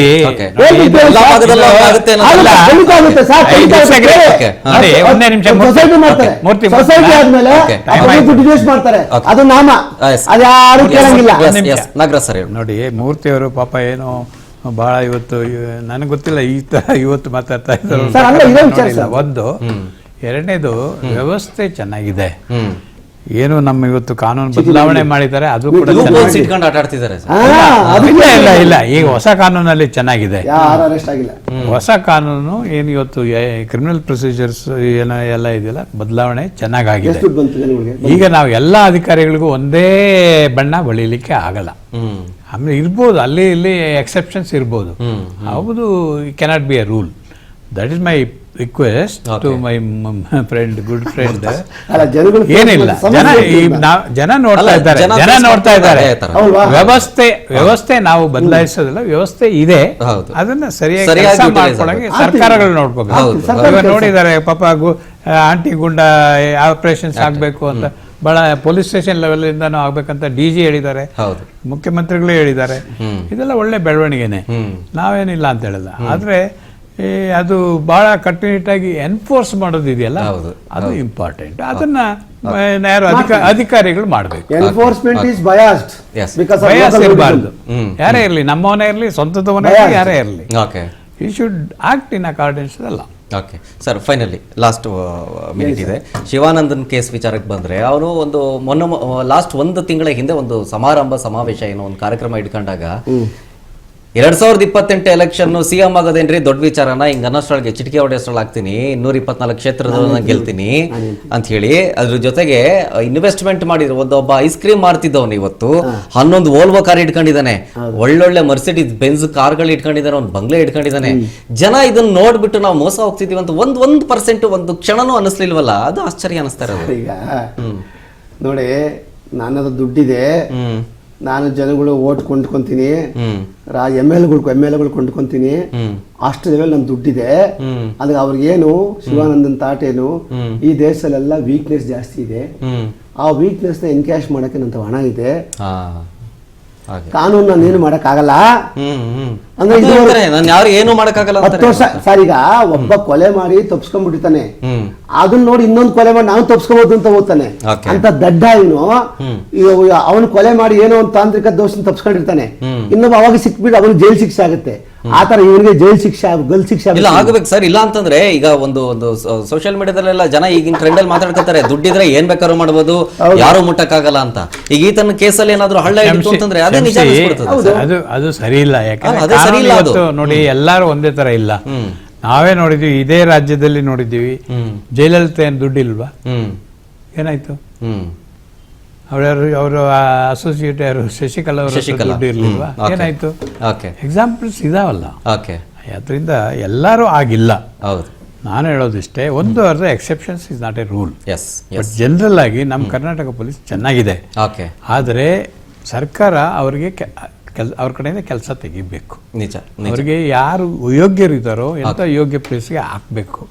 ಯಾರೋ ಹೇಳಿದ್ರು ಅಂತ ಹಾಕೋದಲ್ಲ, ನಮ್ಮವನಂತ ಹಾಕೋದಲ್ಲ. ಅವನು ಕೆಲ್ಸಕ್ಕೆ ಬರ್ತಾ ಇದ್ರು ನಮ್ಮವನ್ ಅಲ್ಲಿ ಇರ್ಬೇಕು ಅಂತ ಹೇಳೋದು. ಈ ತರ ಮಾಡಿದ್ರೆ ಅದಕ್ಕೆ ಹೋಗುತ್ತೆ. ಸೂಕ್ತವಾದ ಜನ ಸೂಕ್ತವಾದ ಜಾಗದಲ್ಲಿ ಇದ್ರೆ ಯಾವುದು ತೊಂದರೆ ಆಗಲ್ಲ. Thank you so much Nagar sir. Thank you Murthy sir, ಇಷ್ಟೊಂದು ಕಾರ್ಯಕ್ರಮಕ್ಕೆ ಜಾಯ್ನ್ ಆಗಿದ್ದಕ್ಕಾಗಿ.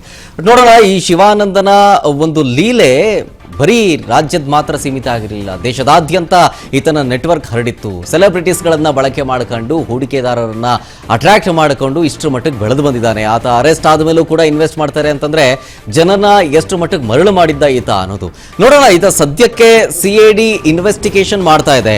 ಈ ಇನ್ವೆಸ್ಟಿಗೇಷನ್ ಅಲ್ಲಿ ಏನೇನೆಲ್ಲ ವಿಚಾರಗಳು ಹೊರಗೆ ಬರುತ್ತೆ ಅನ್ನೋದನ್ನ ಕಾದು ನೋಡಬೇಕಾಗುತ್ತೆ. ಇದಿಷ್ಟು ಇವರೆಗಿನ ಸುದ್ದಿ. ನೋಡ್ತಾ ಇರಿ ರಾಜ್ ನ್ಯೂಸ್ ಕನ್ನಡ, ಜನಸೇವೆಗೆ ನಾವು ಸದಾ